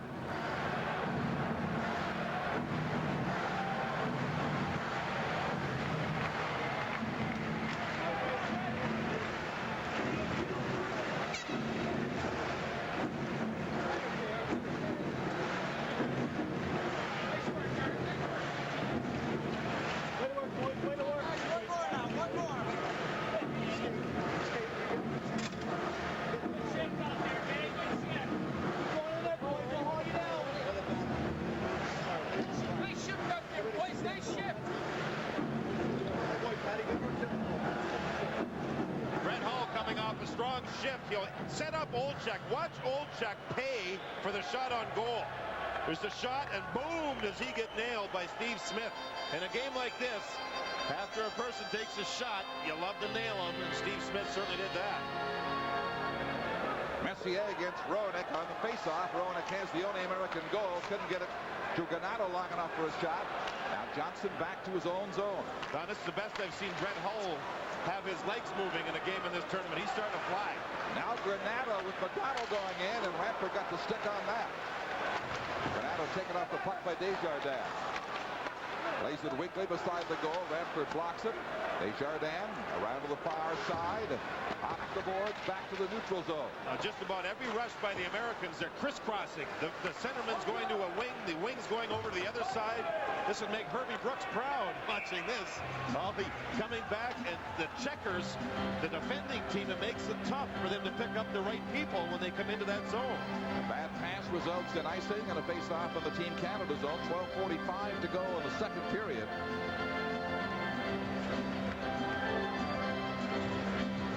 Seeing a number of players in this tournament, generally their skates down, they like to have the sides of them stitched to add support, but a lot of them have gone to these skates that have the white markings along the side. It's an extra piece of plastic, that gives them more support, and they're a lot lighter, and you're seeing a lot of the players wear them.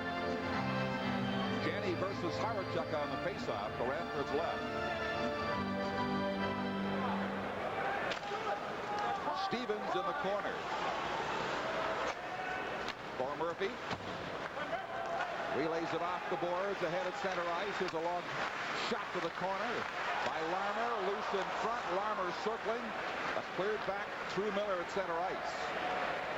Ranford will indicate the icing call, which will bring it back to the United States zone for a faceoff. It's 2-1 Canada almost midway in the period.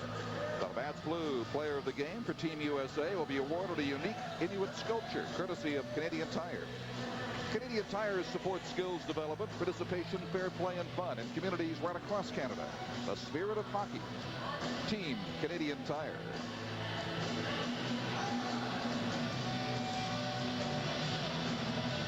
Thing we can mention here, even though it's a little late, the first period gone by, the Canadians were winning 2-0 after the first. Don, it now means they've outscored the opposition 15-2 in the 8 first periods they played in this tournament. Stevens with a shot. Rebound in front. Oh, and Robitaille fell as he was about to pounce on it. Another icing call. That's one the Americans simply had to take. And Luc Robitaille has had trouble scoring in this tournament. He's getting some great opportunities.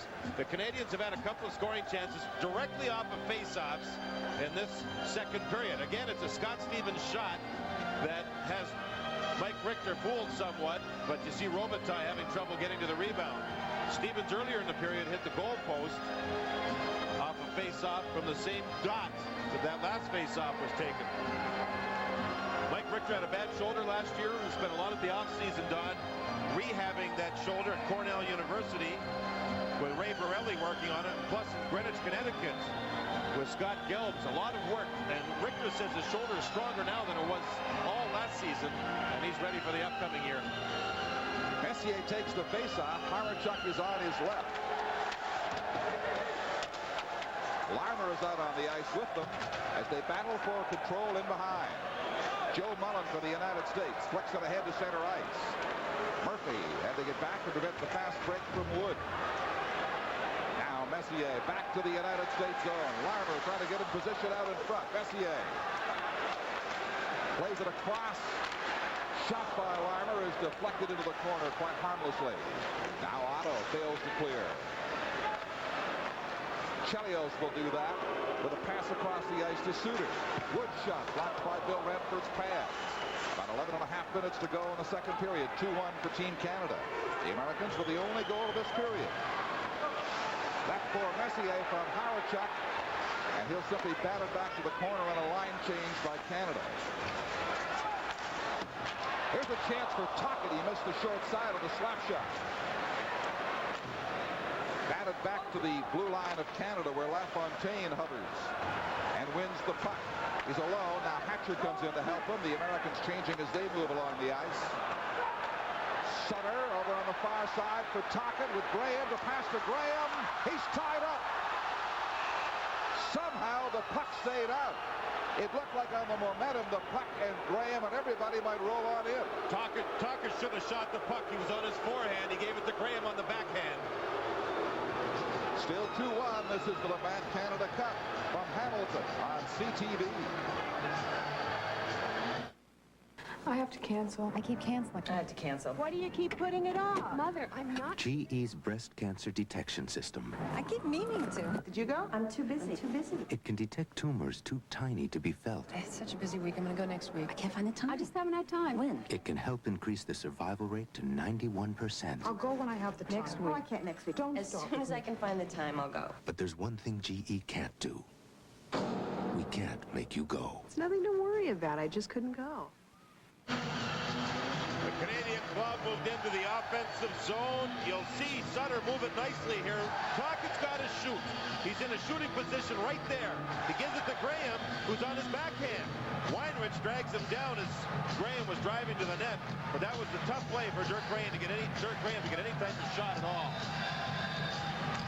Lindros against Otto. He wins the faceoff. Over to McInnes off the boards. He turns and plays it around behind for Lindros. Weinrich against Corson. Up to Hull now. With Olczyk at center ice, Hatcher brings it across the Canadian blue. Weak shot is gloved down by Ranford. Hull was taken down in behind the play, and Canada fails to clear the zone. Long shot. Ranford directs over the glass with 10:33 to play. Looks like Paul Stewart is going to let the players decide this thing. There's been a few times now where there's been some hooking and holding, especially around the goal nets, and he just let them go. I kind of like that. One of his linesmen is Pat Capuzzo, who was sitting on the bench at about 6 o'clock, 2 hours prior to the game, by himself, saying that this is the biggest game of his officiating career. He was excited. He was nervous. He didn't know what to do. But was he excited? He has come a long way in a short period of time, that man right there from New Jersey. He works hard.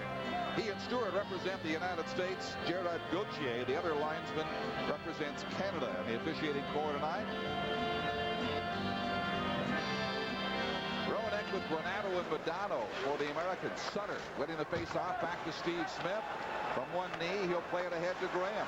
Graham carefully against Roenick. Roenick almost won the puck from him there, but Canada regains control. Tocchet brings it out across the line. Roenick forcing it in against Smith. Sutter now. Modano carries on, and Desjardins pokes it free at center. Team Canada goes with a checking line here, including Tocchet, Graham, and Sutter against this Roenick line, showing some respect. Roenick from Granato. Desjardins squeezing him off. They make the pass in behind Wolanin. Smith to center. Now you watch this American line, they're like water bucks. They're all over the place. Sometimes they make one too many passes, however. Still a 2-1 hockey game as Granato backhands it to the doorstep of Ranford. Then the Americans make a wholesale change. Messier is on the ice with Harachuk for Team Canada, along with Steve Larmer. Stevens and Big Murphy back on the defense. Less than 9.5 minutes to go in the second period. Hyrachuk across on the blue line, kept alive down in the corner. Larmer will go dig it out, center the pass out, and it comes all the way back to the Canadian blue line.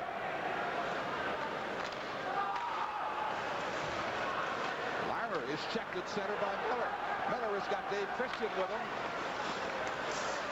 Being forced back to the point to Chelios. Now Miller's got some room. He shoots. He scores! He ties the game for the United States.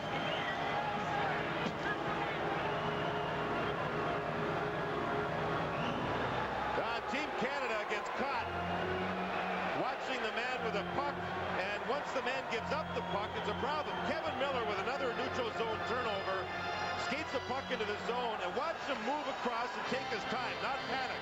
Now Team USA will go to the man with the puck, or pardon me, Team Canada goes to the man with the puck, leaving Miller open, the screen set up, and Ranford's beaten low. Team USA were controlling the puck. They moved it, and Team Canada did not react defensively like they should. They got caught with more than one person going after another person that left somebody open. A 2-2 hockey game, and Kevin Miller is figured in both United States goals, setting up the first and now scoring the tying marker. At center ice, Coffey giving it off to Steele Fleury. Horton takes the bump in the corner behind the U.S. goal. Hatcher up the near boards. Coffey to Fleury. Fleury gets knocked off balance by Hatcher. There's Shanahan and Richter getting tangled up in front of the goal, and the Americans bring it back to center ice. Shot into the corner. Olchek makes the pass in behind for LaFontaine. Brett Hull is in the corner working for it. Fleury and Coffey are there. Coffey hit from behind, and Canada clears it back inside the U.S. line.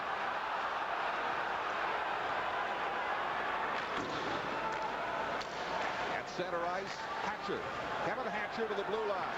Hatcher shooting, and he shot it wide. It's called on the offside with 7:58 to play in the second period. Tied at 2. This is the Labatt Canada Cup on CTV. For these demanding times, BMW introduces the safest 3 Series ever built with a near-zero maintenance engine and perfectly balanced handling. The dramatically new 325i. BMW meets the demands of the 90s with its spirit intact. See the new 325i at DeFeo BMW in Edgewater, New Jersey. Only 5 minutes from the George Washington Bridge adjacent to Fort Lee. Call toll-free 1-800-866-1539. Kevin Miller, he did it all to tie this game up. You'll see the neutral zone here. Canada has the puck, and watch Miller's work there at center ice to turn it over. He then goes into the offensive zone, and you'll see the control that he has. He has no play yet. Still no play. Still no play. Now we hold it. We see all the Canadian players on this side forgetting about Miller, and the screen is set up.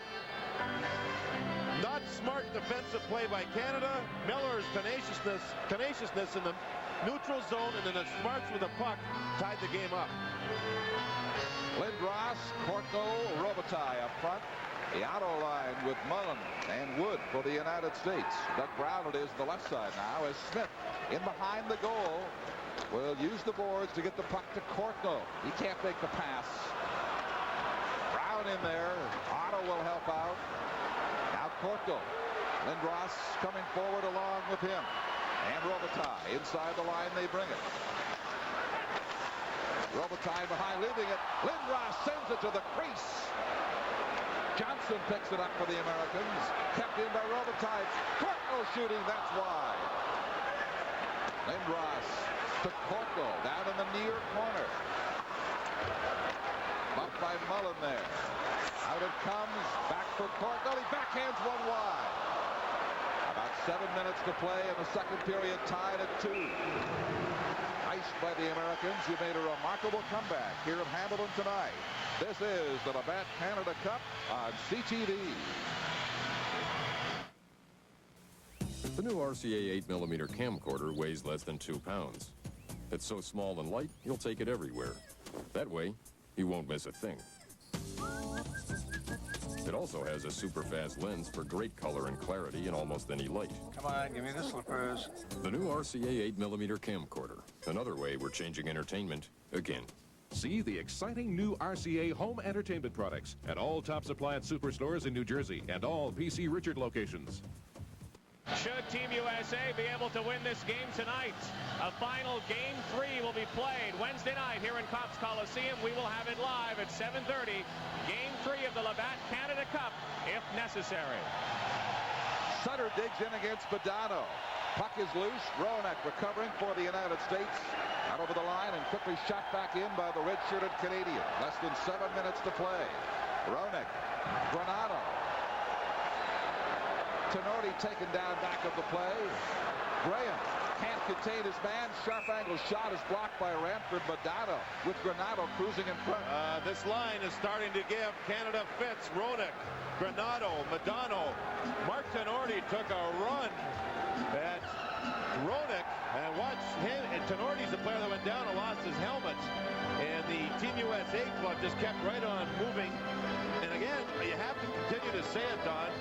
You're seeing this Roenick line with Granato and Modano. They don't stay on their wings. It's not up and down hockey. This is left wing, right wing, get in the other lanes. And it's very tough to defend against when they get their speed going. Roenick versus Messier in the faceoff. Kept in at the point. Suter wheeling and shooting. Modano got tied up. Stevens will send Hawerchuk away. Makes a pass that Larmer couldn't collect. 6.5 minutes to play in the period. A 2-2 tie. 2 first period goals by Canada, 2 in the second by the United States.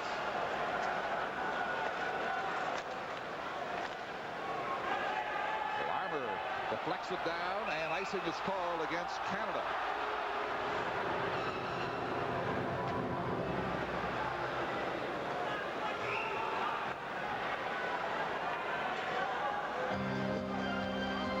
Copyrighted telecast is presented by authority of Hockey Canada and may not be reproduced in any form without the written consent of Hockey Canada. We talk matchups a lot, and the coaches in this game have done a lot of it, especially Mike Keenan now. He had Sutter's line on the ice against Roenick. He took Sutter's line off, put Messier on. Messier's line just got finished with Roenick's line. He put Sutter right back on the ice against Kevin Miller because Miller has had himself a fine second period here. Miller against Sutter. It slides into the corner. A little over 6 minutes to go in the second period. Canada looks to regain some long-lost momentum. Graham. Hatcher getting there first for the United States. Steers it up the left lane. He's got the dangerous gunner with him. Lets the shot go. Ranford blocks that head on. Tocchet.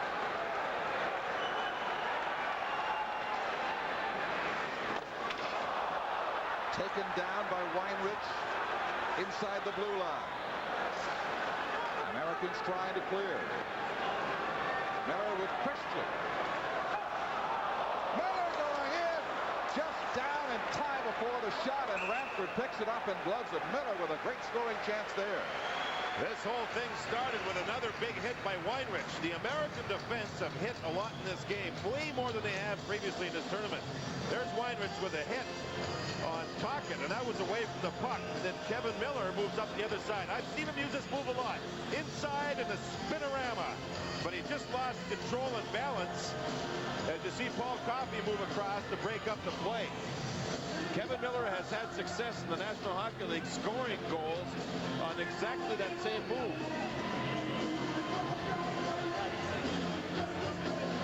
Miller, the dominant attacker for the United States so far tonight. A goal and an assist. Canada got the start they were looking for, but didn't take the wind out of the American sails by any means.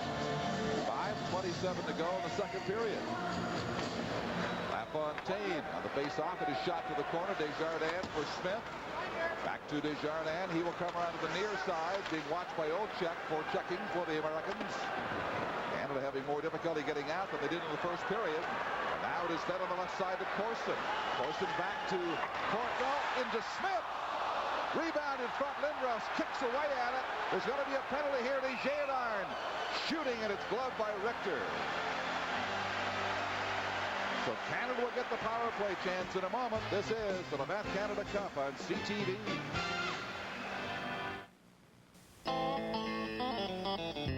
If you were a professional painter, you'd want to go to the one store with the best paint and the one with the best equipment and the one with the best advice.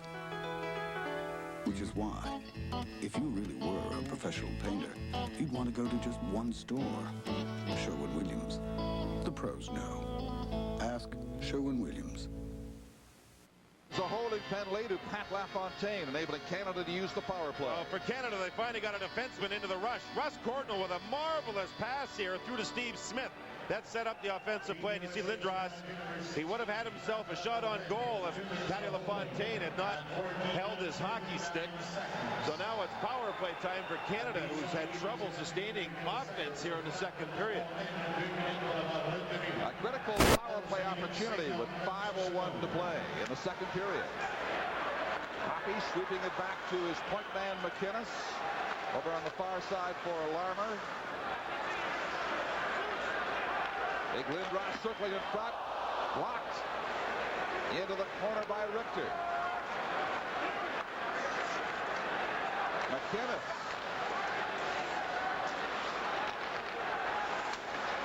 For Lindros in front. He couldn't get to it as Coffey came to the net. See, Team USA wants Larmer to shoot the puck. They don't want McInnes to shoot it. So far, Larmer has twice. McInnes has not. They're taking away the pass to Al McInnes. Miller everywhere, checking Messier on this power play. Lindros now will feed Messier on the left side. In they go. Back for Coffey, and he shoots it wide. Messier. Big Lindros in behind. Brings it out in front. The Americans calmly collect it. And Suter will shoot it down the ice to relieve the pressure. The penalty is half over. Without Gretzky, Team Canada can't be as fancy, Don. They've got to get the puck to the point man, jam the front of the net, and look for a good old-fashioned, hard-working goal. United States clears once again. Howard-Chuck. 40 seconds to go on the penalty. McInnes shooting it in. And Brown brings it right out again. A pass to Otto. He'll sweep it down to the corner, then head for the bench. 30 seconds and LaFontaine's seconds remain. Coffey skating freely inside the line. Howard-Chuck keeps it in off his skates. Mullen bumps him. And Tocchet can't hold it. They clear with 15 seconds to go in the power play. Just over 3 minutes remaining in the second period. We are tied at 2. Game 2 of the Labatt Canada Cup. Fleury inside the blue line. Americans quickly recover and shoot it down the ice. And LaFontaine is back on with the puck inside the blue line. Against Murphy. Fleury comes up with it. Now they bring it out to Fleury at center ice. He has Robitaille in his far right going in, leaving it for Robitaille. Nice move. Shooting. Shot wide of the short side. Al Murphy. 2:39 to go in the second period. Weinrich clearing. And we have a stoppage in play. They have a penalty upcoming against Team USA as Theo Fleury draws another one. Team USA with some good penalty killing will be forced to perform it again. This time it's a high sticking call against Kevin Hatcher. Fleury, it seems, has not had the same amount of ice time in this game as what he normally gets. Jeremy Roenick is just now left with the team doctor towards the American locker room. So we'll try and find out what that's all about. There you see Hatcher with his work. Comes with 2:34 to go in the second period. A high sticking call to Hatcher. Tim Taylor, the active coach of the United States team for Bob Johnson. He will be going into his 16th season at Yale University. Bob Bruck, Bob Kadelsky, Randy Wood playing in this game. All played under Tim Taylor. Chelios getting loads of work along with Gary Suter on the backside when it comes to penalty killing. Canada's got the Messier, Lindros, Larmer combination on the ice now. The spearhead the power play. Coffey and the ever dangerous McInnes are out there. get it back to Coffey. Coffey feeds McInnes. His shot handled by Richter. He'll stop it and force a faceoff. A harmless play by Al McInnes, who ended up on the far boards as the Canadian club changed their alignment a little bit. The Americans are having troubles winning draws in their own zone when they're penalty killing, Don. But they're reacting well to it, and Al McInnes just took a harmless shot from the boards that Mike Richter basically toyed with.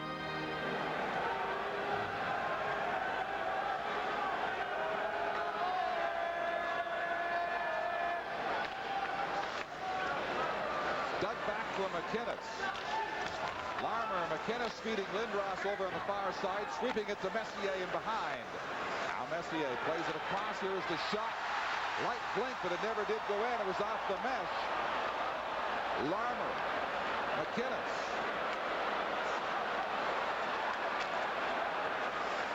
Messier getting it out to Larmer. He shoots, and Coffey redirects that wide. A minute 23, lots of time left on this power play. At the United States, Chris Chelios has it now. And kills some time by shooting it back at Canada's net. Oh, we see some action. Lindros was being worked over by Chelios with the cross checks as he tried to stand in front of Mike Richter. Bouncing puck inside the American blue line. Messier almost stole that, but it's whistled down on the offside. A minute and 2 left in Hatcher's penalty. We're watching this power play develop. Normally, when Al McInnes is on a power play, he controls the puck and gets 3 or 4 shots. But he has been eliminated from getting the puck on this power play. So the other players are trying to move around and get something going. Paul Stewart now checking with the goal judge to see why he put the light on. Now at the top, you see Joel Otto working and staying up high, so Al McInnes can't get the puck. In front is Lindros. He backs right in. Coffey moved across through the slot to try to get the redirection, but Al McInnes just isn't there. They've taken him effectively away so far on the power play. Paul Stewart did go to the goal judge and ask him about the trigger finger there a little quick. He saw that mesh flutter, and it was from the outside. And the referee has to check that out. Now, the Canadian club on the power play in the USA zone, Don, they've won the last 4 faceoffs in that zone. And the Americans were not happy with the faceoff win percentage in game 1 at all.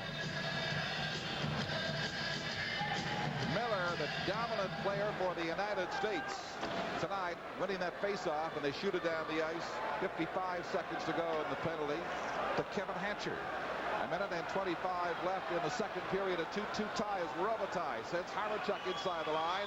Howardchuk leaving it for Brendan Shanahan. Now Murphy will squeeze it down the boards. Tenorti in there. Tries to get it to Robitaille. Putting the pressure on now. Comes back out to the point. Murphy will backhand it to Robitaille in the corner.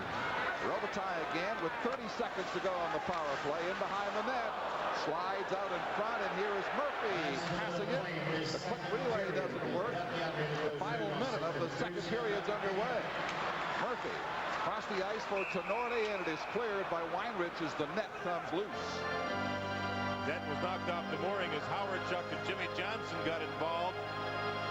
This American club, with their penalty killing, and it's nearly 4 minutes straight here in the bottom half of the second period, has been pretty close to perfect. You see Howardchuk drive to the net. Johnson picks them up like he should. And then you see here the net casually knocked off the mooring. Johnson picking up Dale Howardchuk nicely. Well, this power play just hasn't worked very much in the tournament for Team Canada. The one game they scored 4 against the Americans. Other than that, it's been a tough run.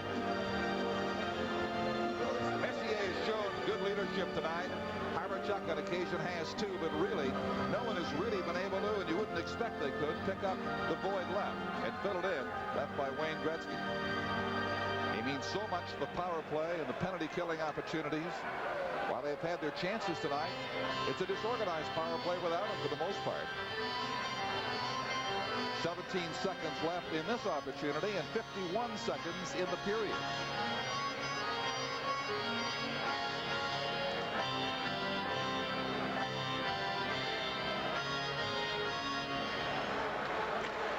Sutter for Canada.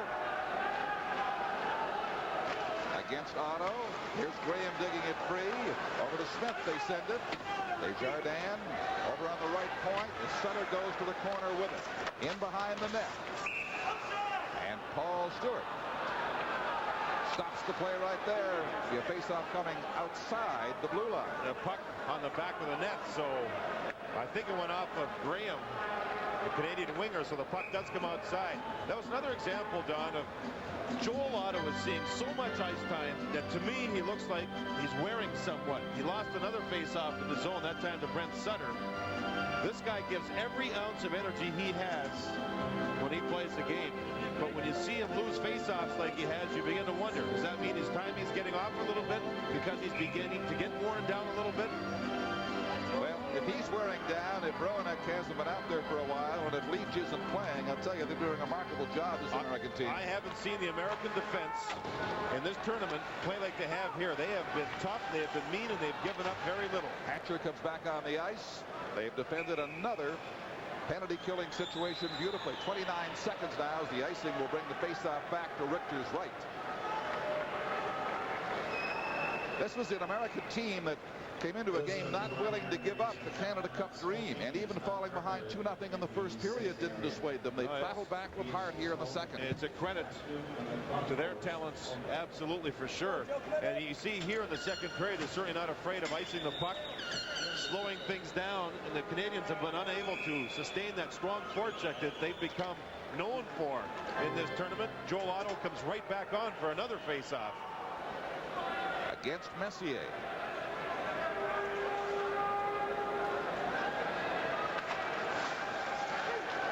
He's got Corson and Lindros with him, who's shot wide.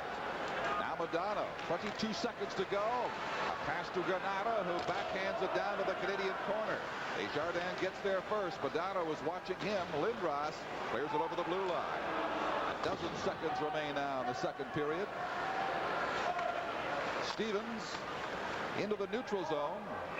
And they whistle it with 3 seconds to play. Granato and Stevens wanting to get together. Tony Granato gave Stevens a shove. With just 3 seconds remaining here, the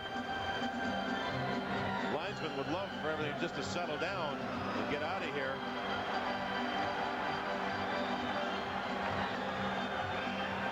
Now Otto having words with Stevens also. Shane Corson involved. Messier is ready for the puck to be dropped.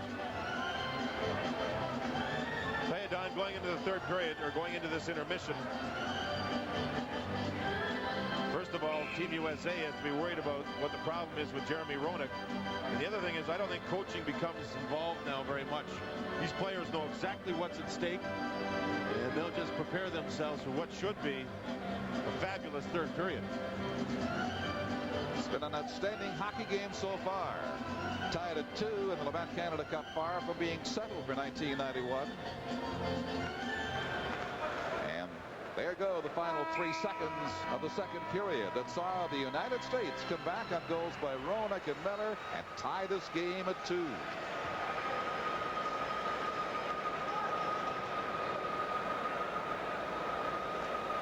Two it is. This is the Labatt Canada Cup on CTV. Baseball has been around for over 150 years. That's why the Postal Service honored America's game with its very own stamp in 1939. And now you can honor past and present players with the official Major League Baseball postage stamps. These are genuine stamps featuring 80 of the greats in the game. Andre Dawson, Darryl Strawberry, Wade Boggs, along with 300-game winner Nolan Ryan. Catch all your favorite stars in this stunning baseball collector's edition containing 80 official stamps. You also get this deluxe 64-page hardcover album that details the history of baseball. Regular price is normally $29.95, but this special offer is only $19.95 for the premiere issue of Major League Baseball in stamps. With your credit card order of the baseball stamps for $19.95, you will be able to receive a set of 3 commemorative Desert Storm envelopes for an additional $10.50. For every Desert Storm order, $1 will be donated to the Red Cross. Call today, 1-800-733-9800. That's 1-800-733-9800. The The Giants led by a single point. 8 seconds remain. The stage was set for a heart-stopping finish in what would become the greatest Super Bowl ever. And now Sports Illustrated presents True Blue. Giant steps to the Super Bowl, highlighting all 16 regular season games, the playoffs, and the Super Bowl.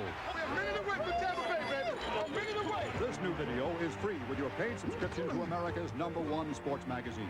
Call toll-free and get over 50 minutes of power football, plus Sports Illustrated at over 55% off the cover price. You can pay by credit card and enjoy 23 weeks of in-depth coverage, including our college and pro football previews and the 92 swimsuit issue. All for 3 easy monthly installments of $9.99 each. Just put it on your credit card. So call now for Sports Illustrated, along with this unforgettable video free.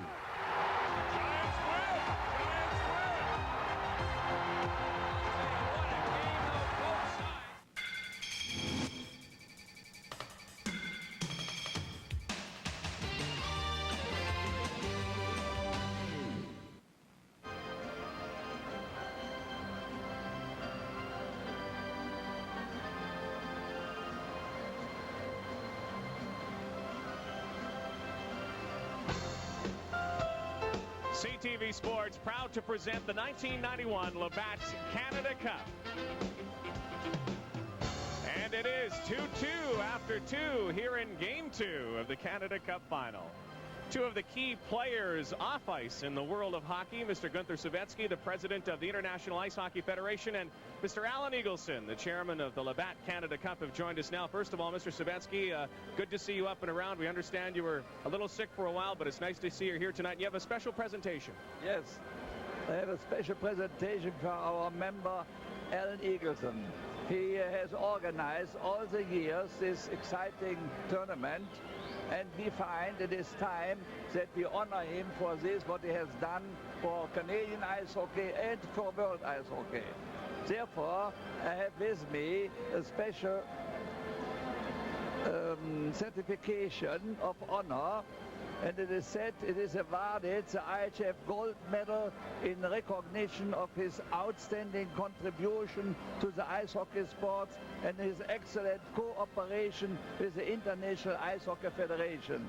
And I am very happy that I can give it in my position as President of the International Ice Hockey Federation. I can give him this award. All right, Alan, you got a gold medal now. Well, let the people see it. It's very kind, Gunther, and thanks to you and everybody with the IHF for all the work and effort they put into the tournament. It's been a great tournament. For myself, I'd rather see the score 4-0 now for Canada, but I guess we'll have to do it 2-2, and we'll bring Gretzky back in overtime or in the third period to win it for us. But thank you very much. At the moment, but I hope that I have the possibility to give you also the gold medal. Wait a moment. What? Here we go. Now we have the... Okay. The directorate asked me to drop by and say to Al, regardless of the outcome of this game, the tournament has been so successful that regardless of tonight's outcome or the next one, he's already won himself a gold medal. So we present him with a gold medal. Well, thank you, Gordon. Here you go. Thanks, thank you. Great, thanks very much. Now let's see if the team can win one now, and everybody will be happy. All right. Thanks, Gordon. Congratulations to Alan Eagleson. 2-2 right now after 2, and you have to wonder what Mike Keenan's going through right now in the dressing room. Now, you also have to know a lot about Mike Keenan. There are definitely 2 sides to one of the most successful coaches in the NHL. Tonight, we put a mic on Mike to get a better perspective of Mike Keenan. Get a change, get a change, get a change. Hurry up, hurry up, hurry up, hurry up, hurry up. It's not really a kicking their butt as important as maybe energizing them or challenging them and suggesting to them that they can do better, or they have something within them that you see in them that shows you that they can be better, and then you have to get them to understand that the real motivating factor for anyone is the intrinsic value. It has to come from within. More assertive voice. Come on. Down, puck's deep. Change, let's go. I'm very competitive and very focused and very aware of the timeline involved. You have 60 minutes to get the job done. Gretzky's next. People have a certain perception of myself because of my demeanor during competition, and that's when I'm most exposed to the public. And people have a perception of what I'm all about because of that. But during that time and during times when you have to make tough decisions, I am serious because you're dealing with people. We've gathered you here this morning to make the announcement that we've decided to release Steve from the roster. Stay on the line assertive, boys. Lindros next. Next, Steve. Throughout my life, I've had a number of things that I guess would be called crisis to a certain extent. But you learn to pick yourself up, dust yourself off, and get on with it and live life. You're not mistake-free. You never will be. And hopefully you learn from the errors that you do make. That's it. See the second guy there? Now, there. See? There you go. Down hard and off. Let's go. Let's go. And I think that you have to be fair and honest, judicious, yet very, very thorough to make sure that you've made the proper evaluations, at least to the best of your ability, because you are dealing with people. I shouldn't be the guy telling these guys. Get in the game here. Why am I the guy telling guys that have their heads up? And you care. I care for them a great deal, and that's something that people probably would never think about or see, but I care so much, it creates a problem for me sometimes.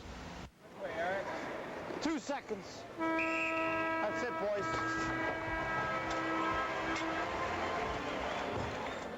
And Mike Keenan and his boys will be coming out on the ice in a few moments here at Copps Coliseum. 2-2 after 2. Game 2 of the Labatt Canada Cup Final. This is the Labatt Canada Cup on CTV. Are you getting all the golf you want? You want more? More than TV? More than magazines? Sounds like you're ready for Golf Week. Golf Week gives you more golf news than any publication in the world. More on the pros, more tours, with more scores, more stats, more stories. Call Golf Week now to start your 4 free issues. Just call the number you see on your screen right now. Call now for more amateur golf, national, regional, local, more college golf. Call now to start with 4 free issues. If you don't want any more, just cancel and pay nothing. Or take another 22 issues, a total of 26 weeks for only $19.95. You can even use your credit card. Call Golf Week now to start your 4 free issues. Just call the number you see on your screen right now. The magnificent Yankee, the great number 7, Mickey Mantle. Yes, it's Mickey Mantle. In an exciting new video, the Mick tells you his own story, his career, his riotous escapades on and off the field, and much, much more. Meet a Mickey Mantle few fans have ever known. Learn the real story behind the infamous Copacabana incident. Feel the excitement of the record-breaking home run race with Roger Maris. Recapture the drama of Don Larsen's perfect game. Watch Casey Stengel tie a Senate subcommittee in knots. He was really putting the stinglese to him that day. Hear the hilarious story of how Billy Martin shot a cow. Billy was always a great one for jokes. Meet Ford, Berra, and the great Joe DiMaggio. See some of the longest home runs ever hit. It's all here on one great video, acclaimed by critics everywhere. Use your credit card and call toll-free to order Mickey Mantle. The American dream comes to life. Just $19.95 plus $3.50 shipping. Order now by calling 1-800-255-8400. It's been 20 years since a National Hockey League team arrived on Long Island. Tonelli, the Nystrom.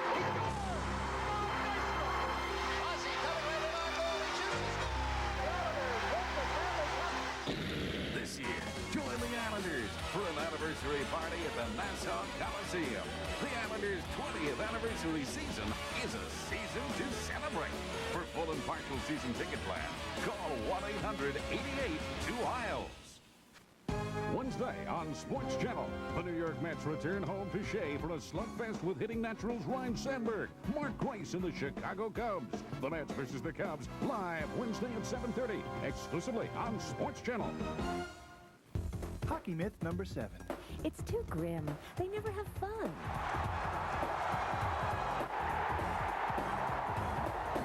Now that looks like a good time. Celebrate with the Islanders and Devils this fall on Sports Channel.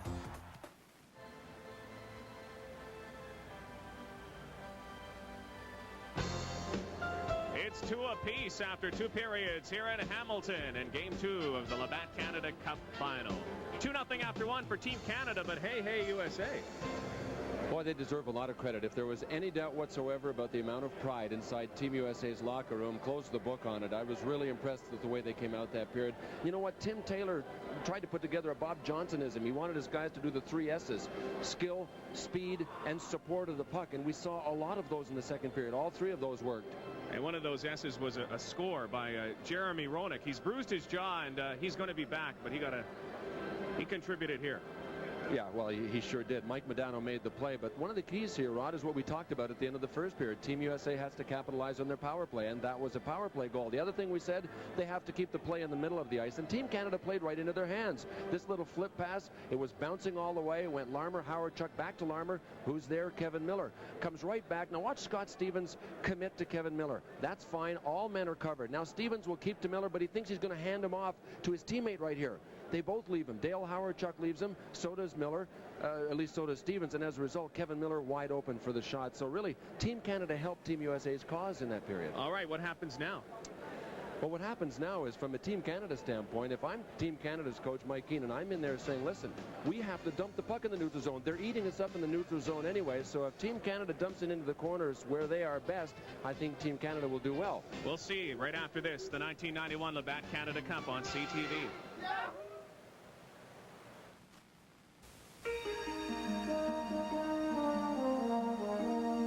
It entered our homes 50 years ago. It was television. Then came cable. And the good idea got even better. A few channels became dozens. Well, here I am again with a chance. Satellite technology wired us to the world with 24-hour movies, news, sports, and music. Hello, cable system. I'd like to order the fight, please. Innovations that will come together in 1992 to complement NBC's network coverage. The Olympics triple cast, 3 separate cable channels. In addition to the NBC network broadcast, commercial-free, all the best events, 15 days, 24 hours a day. The Olympics triple cast, another cable triumph. Calling out around the world. Are you ready for a brand new beat? It's your Tri-State Quality Ford dealers factory authorized clearance. We're slashing prices on all the 91s. And now's the best time to buy a new Ford Taurus. Now get $1,250 cash back on a new Taurus loaded with all these features. Plus, with option package discounts, you could save almost $2,000. And that's before you make your best deal. Hurry to the factory authorized clearance now. Dancing in the streets,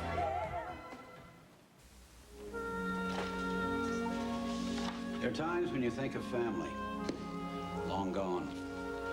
How you're 40 or 45 or older and time has passed by and you've got this empty feeling, and how terrible it is. How little you really know about your own family because you never got around to asking. What a loss if you never knew how they got here, who they traveled with or left behind, or what they had in their pockets, where they were going. Could they have done it all when they were just 6 or 7? Family History Center at Ellis Island will be your second chance. Your support will help us computerize records of 17 million immigrants. Help you discover your past. Family History Center can be just a dream, or it can be a place to learn more about your past than you ever dreamed of. It's up to you. You can let your past slip away, or you can grab this incredible gift. Support the center. Make it happen. Down, the Swedish player driving through the middle. That was Matt Sundin. Promotional consideration for the Labatt Canada Cup is provided by Compact Computers. Hockey, like all professional sports, relies heavily on statistics and modern-day technology to keep you up to date on all the action on the field and on the ice. Here at CTV, we do our best to keep ourselves and you in the game. Making our job easier is the LTE 286 Compact Computer.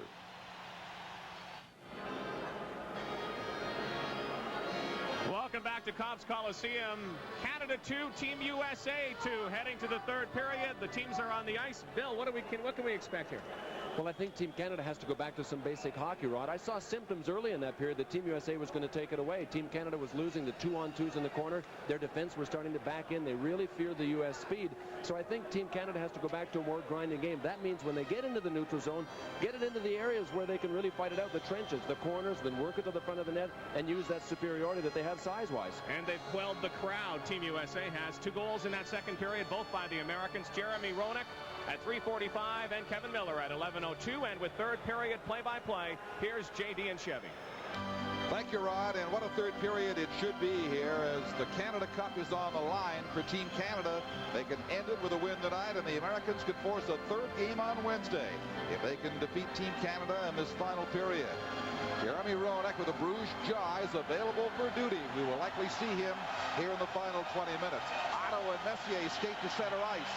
Otto winning the faceoff. Across to Gary Suter. Tied up at center ice, but carries on inside. Mullen in the corner. Sweeps it in front to the stick of Fleury. And Fleury quickly digging it out to Messier. Fleury catching up with him as Cotton takes the pass, shooting it across the goal crease. Shanahan now. Couldn't make the move past the American defender, and it's cleared to McInnes back at the blue line. Shot down the ice. That's an icing call against Canada. Away from the puck is what comes very, very important now. Don, the Canadian club had a rush. They put the puck towards the open side of the goal, a cross-ice pass, but Chelios backs up and picks up his check. You'll see here, Fleury drives to the net. There's Chelios taking a stick, and as the puck was moved across, he could not get to it. Chris Chelios has had an outstanding tournament for Team USA. Roenick back on the ice now. He missed the last 6 or 7 minutes of that second period. He got the first goal. Miller got the second to tie it up at 11:02 of the second period, and that's where we are now at a 2-2 tie. Roenick against Eric Lindros.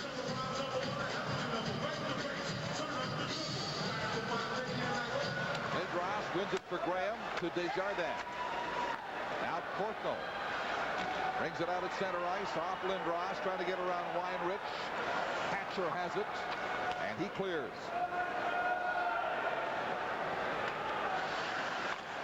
Desjardins back to Portnoy. Lindros chopped it down to the blue line and left it there. Roenick against Desjardins going in. Circles, sweeps it in front, and Radford makes the stop. That shot by Roenick, for the backhand at least, went off the glove of Bill Ranford, and he was able to hang on. Roenick, as we mentioned earlier, is only 170 pounds, but he plays bigger, and he's always in motion. There you'll see him move in, one-on-one with Desjardins, changing speed to the outside. No play, so he puts it towards the goal net and forced Ranford from a bad angle to make the save. Both teams here, I think, will be very careful in player selection, and the coaches, especially Mike Keenan, he'll shorten his bench as short as he has to get his best players on the ice.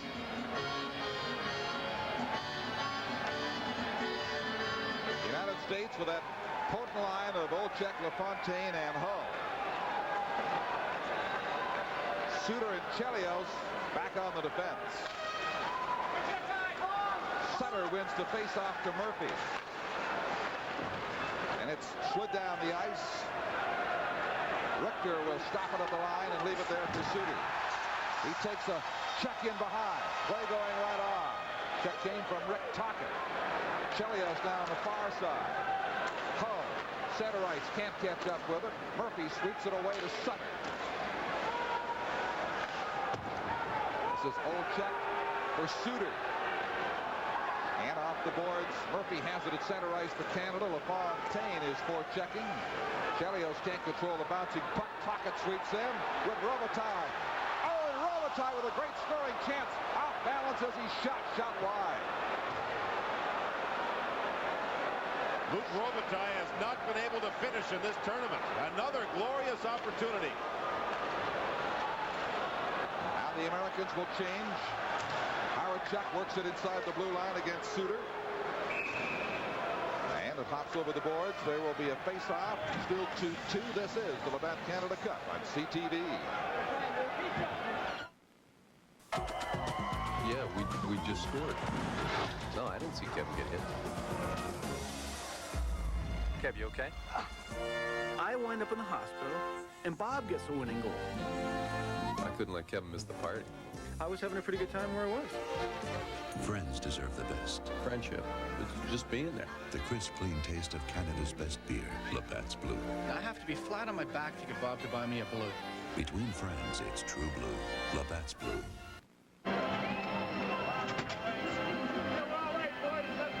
Take a look at Rick Tocchet moving in, setting up the 2-on-1, and it's simply a missed shot here by Robitaille. He's a goal scorer, and he has had trouble finishing in this tournament. Brett Hull, who I think has been a little better this game than in previous games, upset as he gets to the bench. He's competitive and not having success himself as far as scoring goes. Craig Janney on the draw against Howardchuk. McInnes gets it, fakes the shot, now lets it go, and it sails wide and off the backboards. Oh, baby. You want to get in front of that one, Don? No, thank you.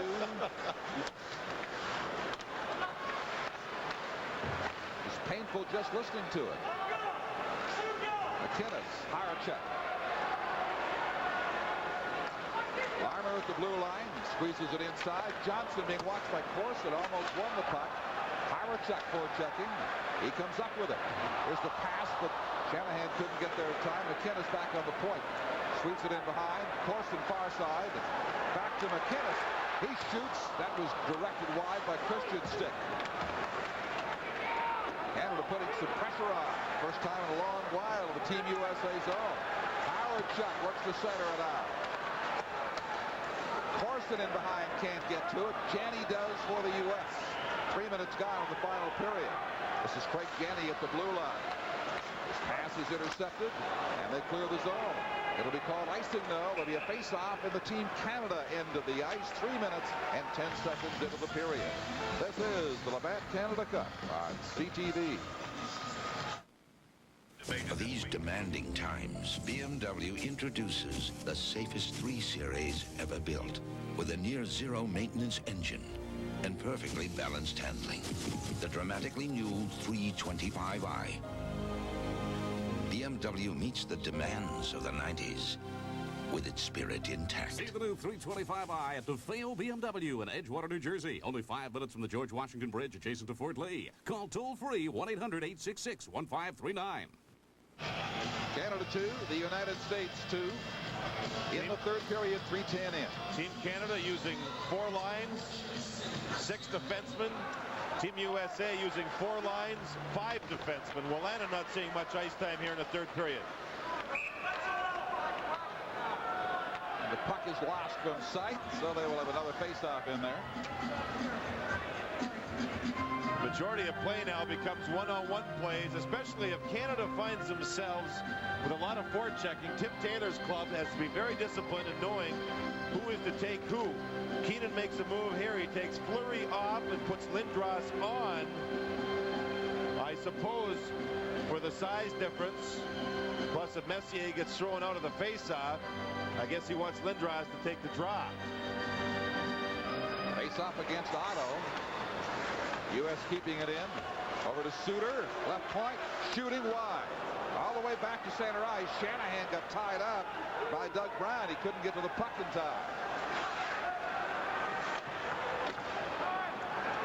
U.S. brings it out easily. Bouncing into the Canadian corner. Brown in there looking for it. It comes around to Mullen. Mullen couldn't get the pass he wanted. 2-on-2. Back they come with Messier. Dropping it off. Here is the shot. That sails wide. Shanahan missing the mark. Canada's had 2 great scoring chances in the first 4 minutes. Both times they missed the net. Shanahan and earlier Robitaille. Now a quick pass from Lindros back to Messier.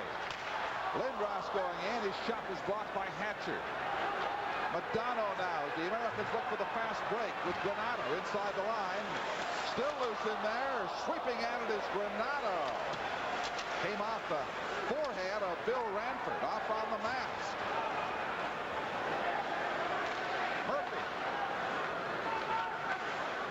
Knocks it off in the corner for Corkle. Fleury in front, can't get there in time. Now Madonna with Roenick. Granato takes the left wing pass. Back to Roenick, shooting it through. Can't get it to him. Roenick to the side of the net. Granato plays it across to the other corner. U.S. putting some pressure on now. Almost 5 minutes into the period. Still tied at 2. Here's Corkle. Fleury. Canada changing in behind the play, which rolls to the U.S. corner. Richter endeavors to clear. He does pass Corkle. Quick shot by Fleury, and Richter to the side of the goal will hang on to that. 2-2 is your score. This is the Labatt Canada Cup on CTV. Keep pace with fast-paced Devil's Hockey on Sports Channel.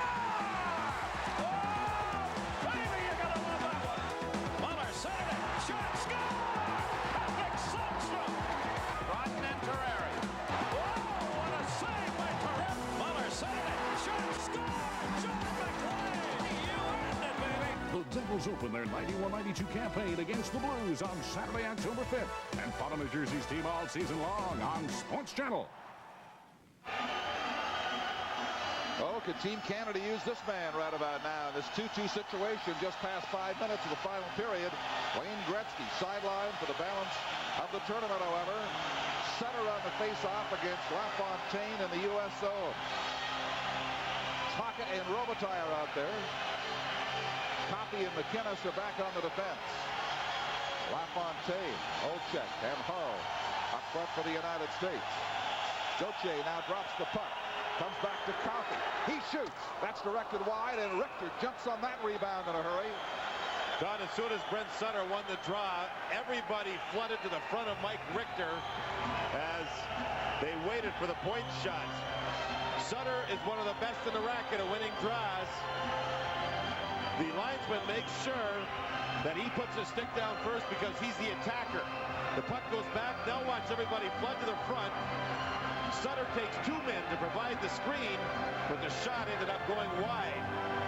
Mike Richter moves away out for point shots. We talk about face-offs a lot. There's been a lot of shots in this game off of face-offs.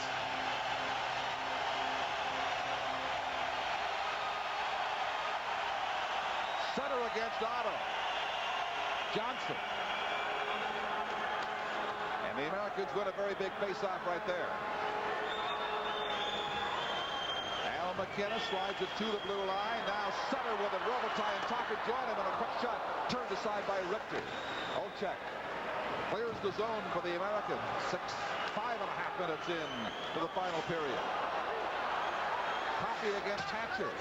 For Taka, back to Coffey, walks in front, shoots, rebound, bangs away, and Richter hangs on. Mike Richter knew that Paul Coffey was going to get himself a scoring chance. Richter used his goal stick for the initial shot and then kept his balance for the second shot. These people are loving it as Paul Coffey puts on a bit of a show.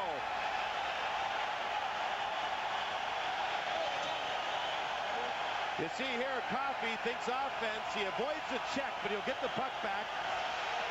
Now, as both defensemen for the American club are on the wrong side. 2 shots. Robitaille waits, but Mike Richter hangs on. Both Hatcher and Johnson ended up behind the net on the far side. And Coffey had his chances.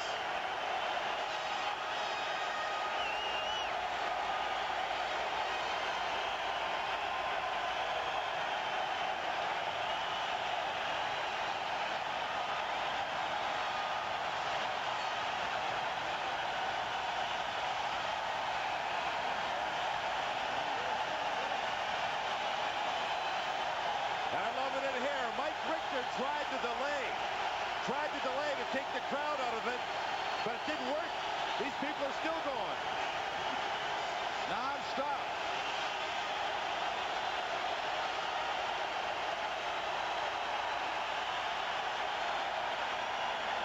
Otto beats Lindros on the draw. Suter, Lindros, firing it, intercepted by Chelios. The Americans come to center ice. Chelios, the long shot is off target. Smith flipping it ahead on the far side. Kept in by Chelios. A bouncing puck in behind the goal. Miller tried to center it out. Now it's cleared down the ice by Canada.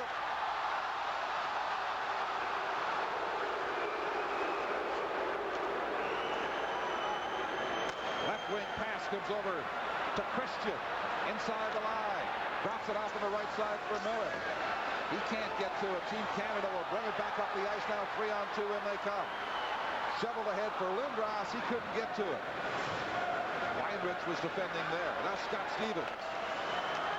Leaves it at center ice. Hatcher. Murphy to Lindros. About 7 minutes gone. Third period. Shanahan. Lindros sweeps around Hatcher. Lindros dumps it in front. Oh, and a great chance there. And a marvelous save by Richter off Shanahan.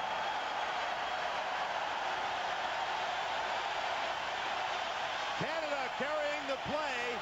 Shanahan drove to the net, and Lindros showed us another level of speed.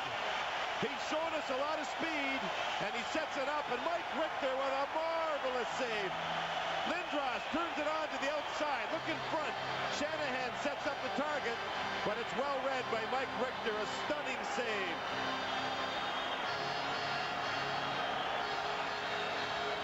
Superb goaltending at either end of the Cops Coliseum tonight. Lindros just gets better with every appearance. He's gone from being the big hitter, yet he's still hitting, to setting up plays offensively. And with the absence of Gretzky, he's been asked to do that somewhat. That last setup was beautiful. The Americans delaying the line changes now to try and slow things down and take the crowd out of it. Mike Richter is trying to fix equipment to slow things down, but the Canadians keep coming here. They've got Messier with Corson and Shanahan, Stevens and Murphy. And obviously tired Joel Otto will battle Messier in the faceoff. Otto's been out for every defensive draw, and there's been a multitude of them over the first 7 minutes. Shot to the corner. Don, he's been winning those draws here in the third period. Joel Otto has. Hull left it there, now picks it up, and will bring it back to the United States. Hull skates to center ice. Mullen with him, a bouncing puck. Murphy couldn't get a stick on it. Centered and then deflected. Over to the far corner. Stevens past Mullen. Now they feed it out. Murphy. Inside the line. Makes the shot. It is left there. Back to Murphy. He shoots. Deflected. And the United States with a pass to Hull. Bring it back. Suter trailing on the play. Corson collects it. Past the 7:30 mark. Both teams changing on the move now. The furious pace continues in Game 2 of the Canada Cup Final Series.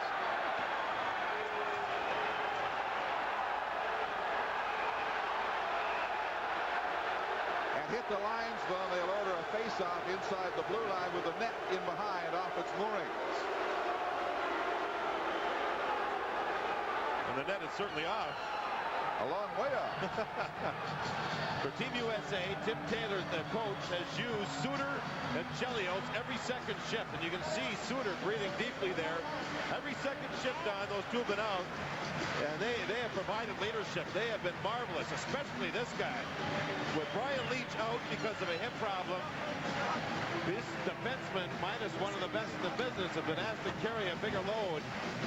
And they have been good. And the Canadian club is pressured and pressured and pressured here over the first 8 minutes.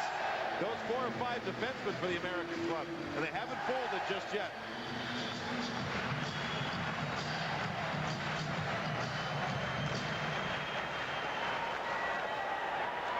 Americans shoot it back in. Craig Wolanin. Madonna overskates it. It comes back down the ice. Mike Keenan goes with some speed players now against the Roenick line. It seems like every time Roenick's line is on the ice, the pace quickens. Here's Fleury winning it to Graham. Tied up by Johnson. Graham in the corner with Fleury against Madonna. Wolanin near boards for Tony Granato.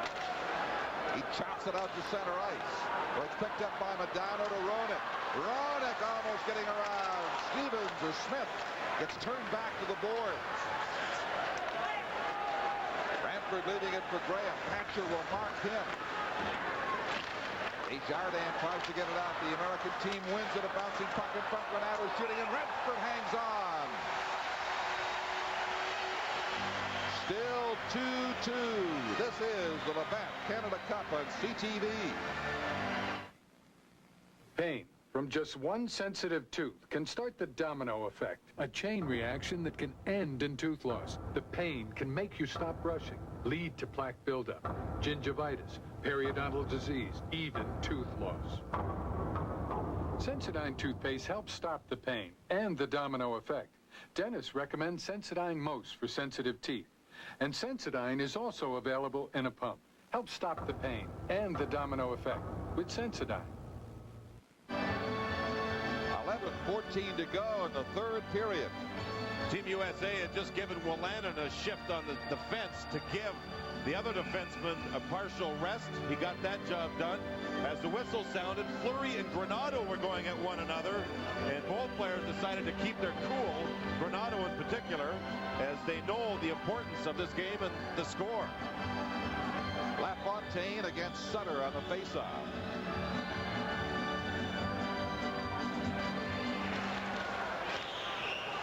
Hatcher shoots it in front. Loose puck there. They bang at it. LaFontaine had a chance, could not penetrate Ranford, and back comes McInnes. He was delayed, and it's whistled. There is a no. Play goes right out. The outside was waved off. Here's Oliver on the far side now. Hero went in with a pass to his defense player, Weinrich. Left by Hatcher, and Sutter's set. Now the centering pass out. Robitaille going in. They bang on the crease. Still loose. Not a goal. Waved off by Stewart. Oh, boy, and Eric Weinrich keeps this a tie game. Team USA way too fancy with a puck in their own zone. Team Canada comes as close as you can get. Richter appeared to be beaten, but that man, Weinrich, dove across and I think stopped the puck from going in. What a gallant effort. You see here, the puck is kept in nicely by Brent Sutter. Watch Weinrich recover in front. The defenseman comes back. There. Stops the pass, and then Richter keeps it out as it got to the goal line. Oh, it doesn't get any closer. The pass is perfect right here. But Weinrich got across and broke up the pass before it got to Tockett, and then Richter performed some magic. Canadian bench, they think they have a goal, but no. Oh, man, is it emotional. Still 2-2. 10 minutes, 40 seconds left. Stevens plays it right on Richter, and he'll hang on to that. Let's get into the situation here, Don, where the players are just putting the pucks towards the goal. Stevens had no other play. He was at a bad angle. He just drove it towards the net. Richter was forced to make a save, and no rebound was around. Mike Keenan, who has mixed and matched and shifted and changed and done everything a coach could do to get Team Canada into position to win the Labatt Canada Cup. Otto's taking face-offs on both sides of the defensive zone. He is logging an immense amount of ice time. He sends it out to center ice. Christian gets turned around to the blue line. Rolling into the U.S. zone. And icing is called. Remember, all it has to do is cross that line under international rules. And Richter was smart enough to let the puck go over the line before he handled it. It was a very close play. Richter played it rather smartly. Messier and Larmer scored in the first period for Canada. Roenick and Miller in the second for the United States. And since 11:02, just past the midway mark in that second period till now, 10:18 left in the third. It's been fast-paced, scoreless hockey. Tim Taylor wanted his USA team to put the shots a little lower on Ranford. He said he's like Velcro. You don't get rebounds if you put him up too high on him. Janney on the faceoff. It's shot to the corner for Desjardins. Couldn't get it to Corson. Now Larmer picks it up. And Larmer will dig it ahead at center ice. Johnson defending against Shane Corson. Larmer carries on to the corner versus Chelios. Now Howardchuk will have it on the far side. Howardchuk tried to feed the pass in front. Couldn't thread it through to Larmer. And Janney returns for the U.S. Janney going in, passing it in front, and it's swept away just in time by Desjardins. Oh, baby, did Dave Christian ever get hit into the boards? And the boarding call is called. As the Americans come close, Team Canada will be shorthanded. This is the Labatt Canada Cup on CTV. In baseball, you only see a triple play once or twice a season.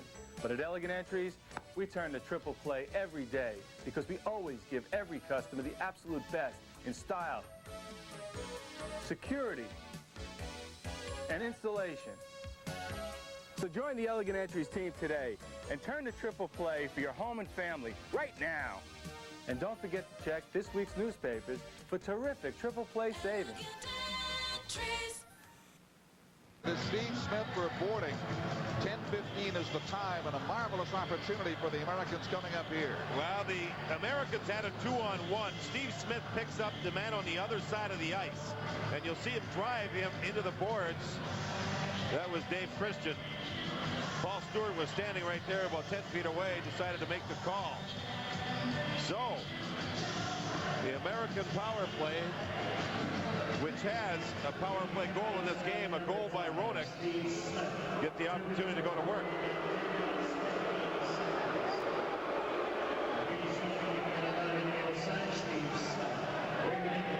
Roenick, Olchek, and Hull with Weinrich and Hatcher are the attacking unit on this United States power play bid. Coffey skates around, talks to his teammates, knowing full well the next 2 minutes mean a whole lot here.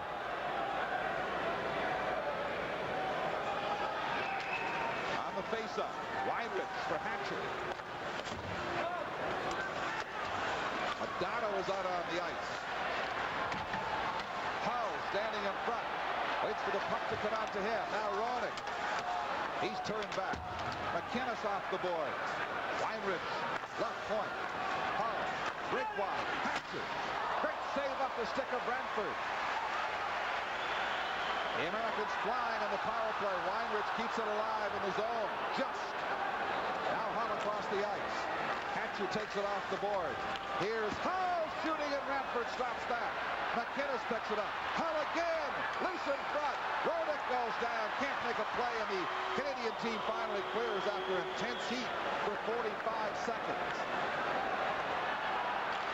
Hatcher sends Hull in. Hull shooting, and Brantford robs him.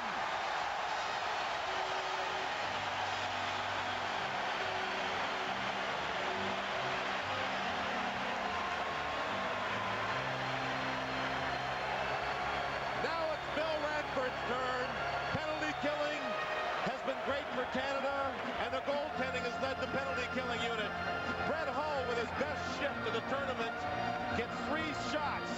And there's the third one, and Bill Ranford just simply played the angle smartly and held on. Oh, did Canada move themselves around, and the Americans, Brett Hull, got around Coffey and took the shot. Brett Hull stays on the ice to continue this power play. And the other 2 forwards change. Roenick and Modano go off. So Tim Tanner likes what he sees in Brett Hull here. LaFontaine joins Olchek out there. Swept by Desjardins to Stevens and down the ice. Still 55 seconds to go, and the penalty for Canada. LaFontaine. Here's Olchek. At the blue line. Hull over on the far side, and there's a stab by LaFontaine off target. Hull's shot is deflected way off to the boards. Now Chelios to Suter. Suter for Hull, and Ranford's there. Picked up, and they clear. John, that's got to be close to double figures for Brett Hull in the final series here, the 2 games that he has yet to beat Billy Ranford.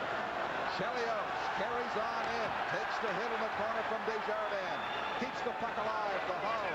Across the ice it goes. Larber picks it up. Steve Larber's got a breakaway. Larber going in. He shoots. He scores!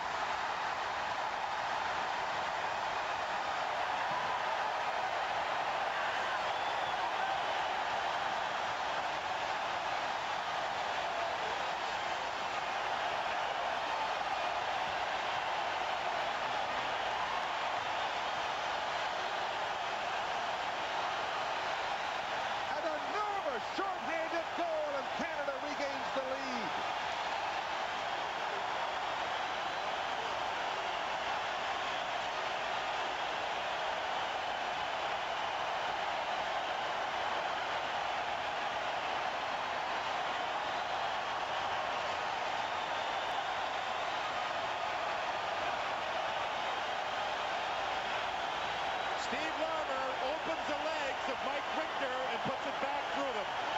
Gary Suter had the puck. Steve Larmer, one of the great anticipating players in the league, causes celebration on Team Canada's bench. He took the puck away from Gary Suter. Brett Hull was the closest player to Larmer. Brett Hull had been on the ice 1 minute 58 seconds and could not catch him. Wayne Gretzky very much approves.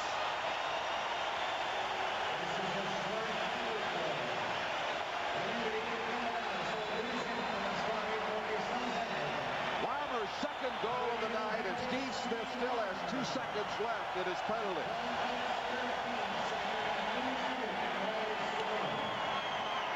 Larmer will cut in with a powerful skating stride, open the legs of the goaltender, and casually slide it back through. Brett Hull, who was at the end of a very long shift, could not catch Larmer.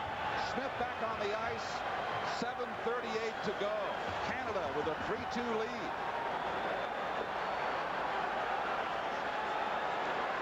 Shifting tides here in the Cups Coliseum. Here's center for Tocchet, and it just hopped past his stick. Tocchet plays it in front again. The U.S. clearly shaken by the developments here. The shorthanded goal. Oh, and Tocchet swipes it down and misses. Luke Robitaille against Johnson gets it to Sutter. There'll be a penalty call here. Here's the shot. Richter deflects it up into the crowd. Johnson will be given a penalty. This is the Labatt Canada Cup on CTV. From the Miracle Mets' 69 success to a no-hitter delivered by the Ryan Express, from Bucky Dent's dramatic shot to Kirk Gibson's game-winning home run trot, relive the classic moments with baseball's greatest games this fall on Sports Channel. Last season's #1 rookie, plus the #2 draft pick, equals Derek and Kenny this fall on Sports Channel. Jim Johnson is off for roughing. Canada just scored to take the lead, and Johnson gets way too aggressive here on Luke Robitaille, throwing him down. Remember, USA were putting the pressure on, and this man, who may be the most valuable player in this tournament, stopped Brett Hull about 4 times and stood tall to help kill off the power play before Larmer scored the go-ahead goal. Larmer's on the ice with Lindros and Messier up front. Team Canada could not get caught being too aggressive on this power play. They have the lead with 7:07 remaining. Into the corner. Lindros couldn't make the pass he wanted. It's turned around by Weinrich. Larmer battles for it. Messier digs it back on the point. They play it to Larmer. He deflects it beside the goal. Now behind for Lindros. And Coffey can't control it. Back come the Americans. Here's Mullen over the line. There's a penalty in behind the play. Joel Otto forced it. Paul Coffey takes the minor. If Coffey doesn't drag down Otto, it would have been a 2-on-1 for Team USA. So now the ice opens up. Now Ronick steps on the ice. And Team USA, along with Modano, start to think about offense.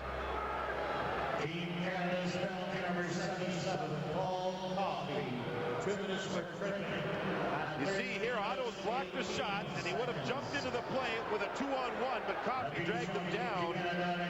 So things are even up, and under international rules.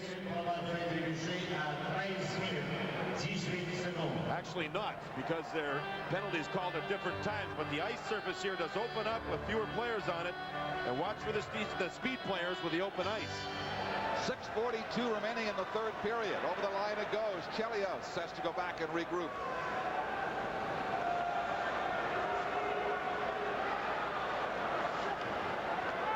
Suter in the corner. Messier bumps him. Modano now looks for some room. Graham forechecking. Suter contained by Messier.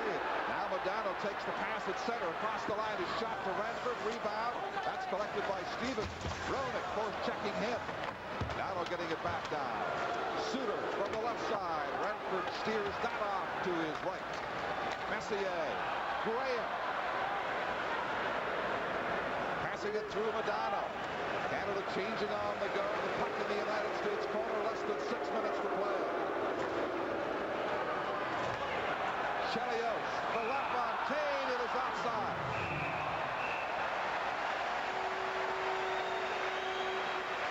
.47 remaining. 41 seconds in Johnson's penalty. And 1:06 in the penalty to Coffey. Be sure to stay tuned right after the game for the Butterball Canada Cup game highlight. Butterball, what only the best will do. Stuffed Butterball turkey. Freeze it to oven with no thawing. Deep basted with canola oil margarine. Juicy, plump, and tender. The tension mounts with every passing second. 5:47 left. Team Canada clinging to a 3-2 lead over the United States, looking to clinch the Canada Cup here tonight. If things go without another penalty being called, we'll have a 25-second power play for Team USA in 35 seconds. They have dominated lately when they have had the power play opportunity, although they get burned by a shorthanded goal at the very end of the last one. And that's the difference of the hockey game. This was about 8 rows high. Since the goal was scored by Steve Larmer, there was 7:47 remaining in the third period. It's now 5:34, so it's over 2 minutes. There's yet to be a shot on goal of any significance to the American club. One thing Cops Coliseum lacks is a shot clock, so we can't be sure of the shots on goal here. It also lacks an NHL team. But I'll tell you, these fans have seen the greatest professional hockey available to them in these games right here, including this one tonight. Brett Hull was not happy with his ice time throughout the tournament. Well, he sure can't be unhappy here in the third period. He has seen a huge amount. Larmer on the faceoff against Pat LaFontaine. Hatcher taken down, no penalty call there. He goes back forward inside his own zone. 15 seconds left in Johnson's penalty. Then the U.S. will be on the power play, barring unforeseen events. Hull gets it to Hatcher. Hatcher getting set for the shot. It's deflected. Now the ice. U.S. has the advantage. Graham spots that. He'll try to rag the puck and shoot it in behind. 15 seconds in the United States.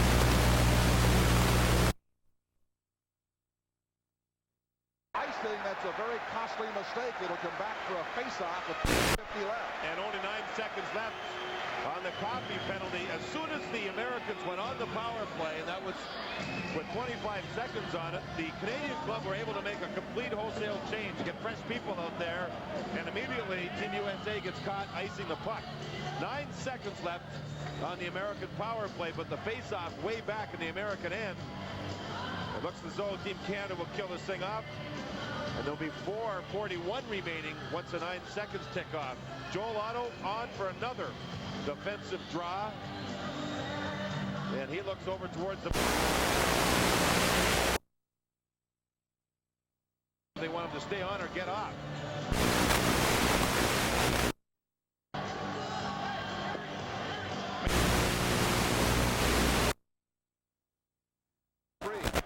Chelios.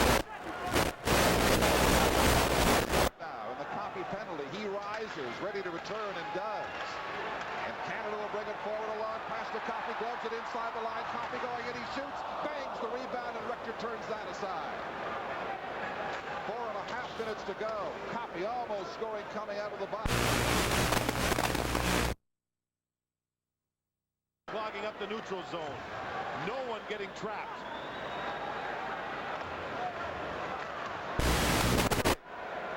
He'll shoot it to the corner where Messier will give chase. Christian. Fleury, wide angle shot. Richter will stop the play by holding on. 4:06 left now. This is the Labatt Canada Cup on CTV. Let's say every time you watched your card go into an ATM, you knew there was a chance it was never coming out. Well, at Citibank, we designed our CitiCard banking center so your card never leaves your hand. All they need is a quick dip, and you're ready to control all your accounts with just a touch here or there. See, at Citibank, our machines not only give you the power to control all your money 24 hours a day, we make sure that power never gets taken away. All day, all night, all week, CitiCard banking centers. Not just banking, Citi banking. A 3-2 hockey game. Team Canada 4 minutes and 6 seconds away from the coveted Labatt Canada Cup.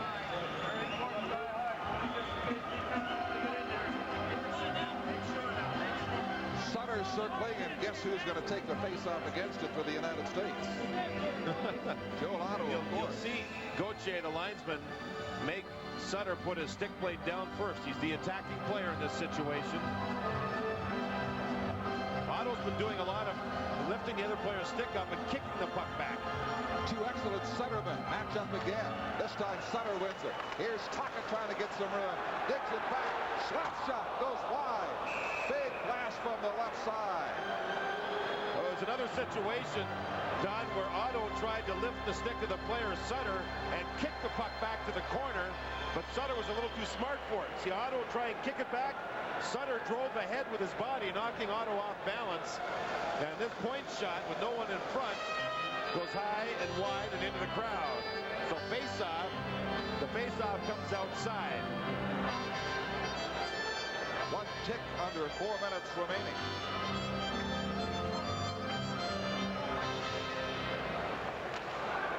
Sutter sweeps it back. Now McInnes will let it go from outside the blue line. Off the back of the net for Hatcher.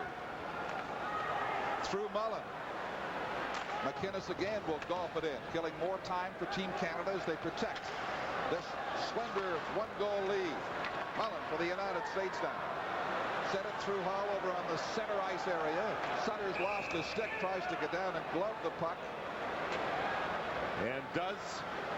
So the hand pass causes the stoppage here. Sutter and Otto with a powerful shift going at one another. You see a lot of second efforts here by players of both teams. The loose pucks are there, but the effort is not allowing anybody to do anything clean. And right now, Team USA can't get through the neutral zone because Canada refused to get themselves trapped deep. And they're staying back and just clogging up between the blue lines. And the Americans, as we know, don't like to dump the puck. They like to score on the rush, Don. Well, they're not getting any rushes. They haven't had a shot since that Larmer goal. Now 3.5 minutes remain. This is Desjardins to center ice and shooting it in. Dug out in front. Roenick intercepts. A pass out by Graham. Feeds Suter. Larmer stick checks him. Now Graham gets a shot. Off Richter. Rebound, and it's stripped wide by Larmer, who's taken down on a good hip check. Just over 3 minutes remaining now. Canada taking it to the United States, looking for an insurance goal. Granato. Ranford stops that and finds the rebound. What a nice tricky shot by Tony Granato. Ranford had to play the angle perfectly. That shot went through the defenseman. It wasn't a hard shot, but it's tricky. And the goaltender has to look around and try and find the puck coming through his own defenseman. It was another situation where the Americans don't dump it. They like to control it. They moved in, and finally Granato gets a shot. The first shot the USA has had since the Larmer goal. The Larmer goal with 2 seconds left and a Team Canada penalty. Larmer's second of the night, the difference in this game. After Canada scored a pair in the first, U.S. responded in kind in the second. We have 2:54 to go. There hasn't been a face-off in the Canadian zone for a long, long period of time. And Brent Sutter gets the call from the coaching staff.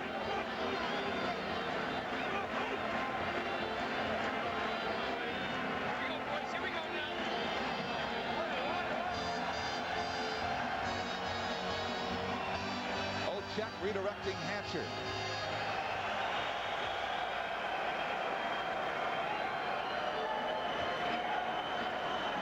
You see the Americans, Brett Hull, a right-handed shot lined up on the near boards. Olchuk would love to draw it back. Now Weinrich moves up. Olchuk would love to get it back to Brett Hull. It goes to the corner instead for McInnes. Up to Shanahan. Being watched by Hull in there as they poke away, and now it comes down the ice. Icing is waved off. Hatcher could have gotten to it. 2:35 remaining. Messier back checking on the defenseman. Fleury on the ice now in place of Brent Sutter, who did his job nicely winning that draw. He went to the bench. Fleury almost stole it in behind from Hatcher. Messier ties up Weinrich. Now the pass behind gets to the blue line and finally out to center ice. Here come the Americans. Olchuk, though, couldn't take the pass. Back comes Team Canada quickly. 2-on-2. Messier inside the line for Shanahan. Now swooping down on the puck is Copp. Circling. Weak shot. Rebound in front. Shot wide. Shanahan off the mesh. Less than 2 minutes to go. Wonder what the coaches think with Coffey in deep. Messier with a big check keeps it inside the U.S. zone. Now Canada changing on the go. 1:45 to play.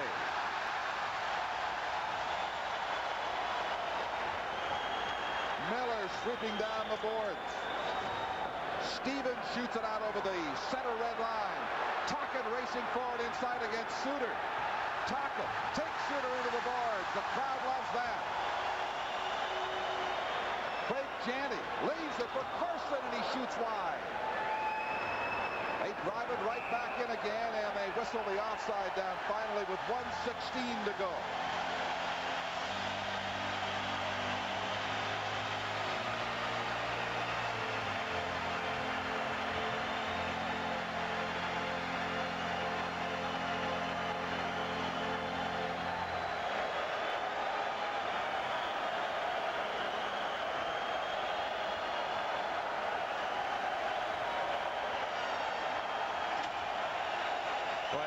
Olchuk got his dinger rung.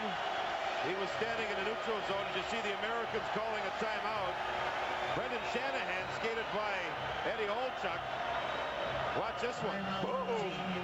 He got up and skated off under his own steam, but then he get nailed.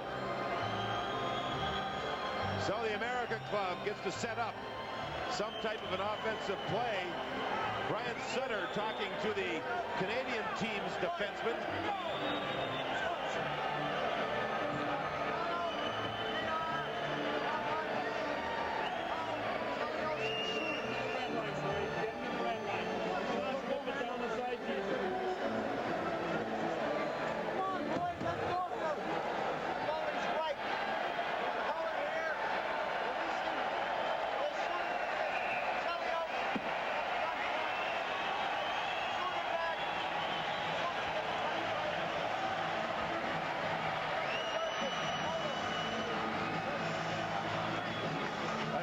It's easier in basketball to diagram plays than it is in hockey, but it sounds like if the puck gets in deep, he wants Chelios to move in front of Ranford and to try and set up a four-man front for the one man to be back for the shot. Mike Richter will stay on the ice. 1:16 left in a neutral zone faceoff. The question is, how long will he stay on the ice? It's amazing to see the teams in such a situation here where there's no panic on either bench. 1:16 left, 3-2 Canada, neutral zone draw. Tony Granato sits from the Roenick Modano line, and Brett Hull gets some more ice time. Messier has it inside the line. He shoots to the corner. Larmer gives pursuit against Suter. Messier in front. Graham has it deflected wide. This is the final minute of the third period. Hull at center ice, driving it down, and Richter will skate to the bench. The American net is empty. The extra attacker is on the ice. U.S. jerseys swarming in the Team Canada zone, but here's Larmer getting it out. Messier at center ice feeds Graham, and Canada will win the Canada Cup with 42 seconds to go.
just seen the kickoff to a great party here in Hamilton. 5 seconds to go. Team Canada with a 4-2 lead over the United States. Down the ice it comes again with 25 seconds left now. The U.S. gamely battling back after giving up 2 first-period goals to tie it after 40 minutes. Then Larmer with his second goal of the game shorthanded, followed by the empty netter by Graham. And now we have 6 seconds to go at center ice.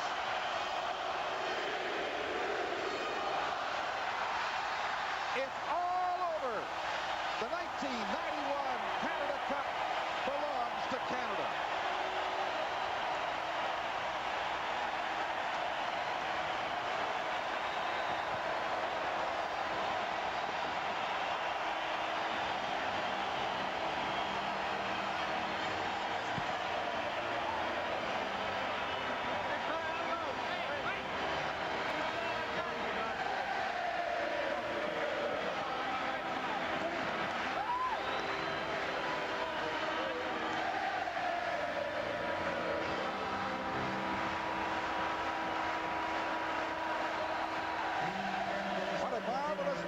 In Canada's hockey history, Canada wins the Canada Cup for the 4th time, but had to battle a determined team representing the United States of America into the closing seconds in the bedlam they call the Copps Coliseum.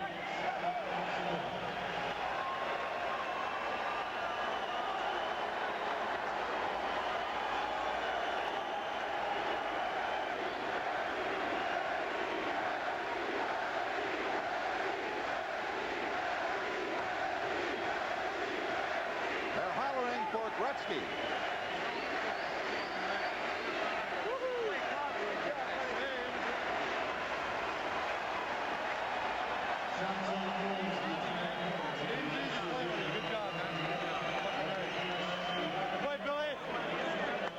So many. Lindros, you saw Coffey, McInnes, Billy Ranford. The contribution by Gretzky, enormous as it was until he had to leave this tournament. Tonight, Steve Larmer with his 2 goals. Gretzky out to join the players who carried on in his absence tonight. Canada, an enormously proud nation when it comes to its native sport hockey. Even prouder tonight with the way this team has won this Canada Cup for them here in Hamilton, Ontario, this mid-September night. It's been a marvelous show. Now, let's go to the closing ceremonies. Ladies and gentlemen, now for the presentation of the Labatt's Player of the Game Awards. Maintenant pour la présentation des joueurs Labatt du match de ce soir. Presenting the awards, Miss Mary Mulder, Advertising Manager of Canon Canada, and Mr. Dave Painter of Labatt's Ontario Breweries. The Labatt's Player of the Game for Team USA, who will receive an Inuit carving courtesy of Canadian Tire. Le joueur des États-Unis qui recevra une sculpture indienne gracieuseté de Canadian Tire. Le numéro 32, number 32, Kevin Miller.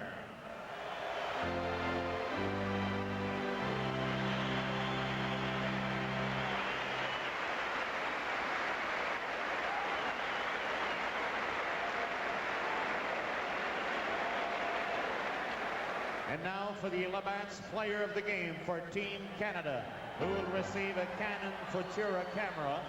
Le joueur du match pour l'équipe Canada, number 28, Steve Larmer.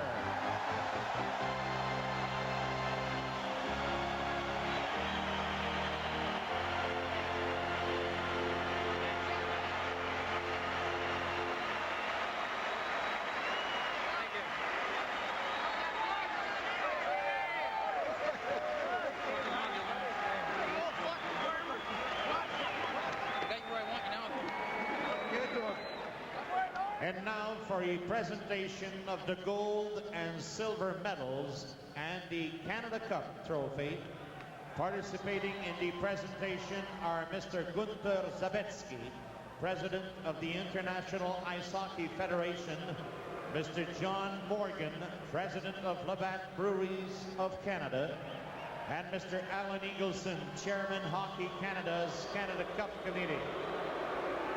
Pour la présentation des médailles d'or et d'argent, de même que la Coupe Canada, participeront à la présentation M. Gunther Zawadzki, président de la Fédération internationale de hockey, M. John Morgan, président de Labatt du Canada, et M. Alan Eagleson, chairman of président d'Hockey Canada et de la Coupe Canada.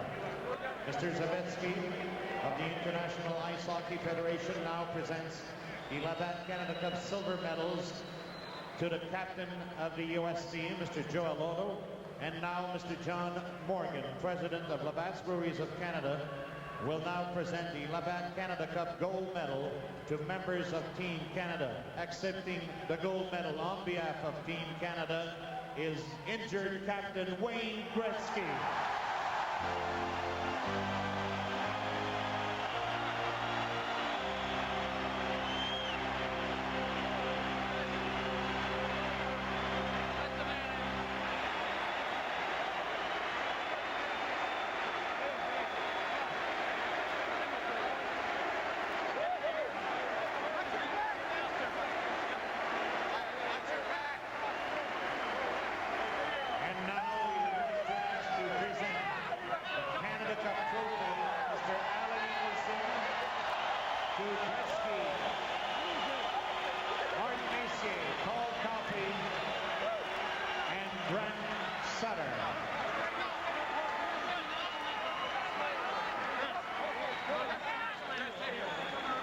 And now, ladies and gentlemen, the national anthem of Canada to be performed by Mr. Michael Burgess pour l'hymne national au Canada par Monsieur Michael Burgess.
There was to be no miracle on ice in 1991, but the American team showed all the heart that Bob Johnson could ask of them, falling finally to a determined Canada team without Wayne Gretzky, 4-2, coached by Mike Keenan, winners of the 91 Canada Cup.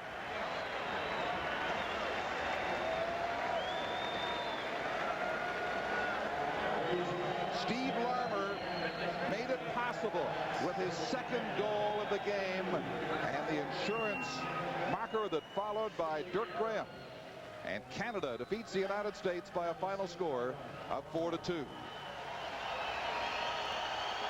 Let's go to John Davidson now with Steve Larmer. I've got the tournament most valuable player, Bill Ranford, with me. You've won a Stanley Cup. Where does this rank? Well, I think this is just behind it. You know, this is pretty special. Power play in the third period. They threw everything at you, including Brett Hull with 3 or 4 shots. You seem to have Brett Hull's number through this final. Well, I felt pretty good. He was shooting the puck really well, but I just tried to stay on my feet as much as possible because he can really shoot it. Tell us what happened in your locker room between the second and third periods after it was tied up at 2. There was a little bit of chatting going on. We realized that we just got a little bit too emotional on the bench, and we decided, we got to go out as a team and stick together as a team like we did throughout the whole tournament. And you saw a great third period by this hockey club. Congratulations on just a great tournament, Bill. You deserve everything. Thank you very much. Okay, let's go to Bill. Pardon me. Make that rod black. Pardon me. All right, thank you, John. They are hosting the Silver Maple Leaf, the Canada Cup. Steve Larmer, the hero. Tonight, Rick Tocchet and Jeremy Roenick celebrating at center ice. Rick Tocchet getting some congratulations from a hot-fought game. Team USA's Labatt's Blue Player of the game, Kevin Miller. One of the goals for Team USA tonight that brought them back into the game and tied the game at 2 in the second period. But the Labatt's Blue Player of the game for Team Canada, one of Mike Keenan's players, Steve Larmer. 2 goals tonight, including the game winner in a dramatic third period here in Copps Coliseum tonight. And so they're lining up for their Canada Cup winning picture. And the party is still going on here in Hamilton. We'll be back in a moment with more. The 1991 Labatt Canada Cup on CTV.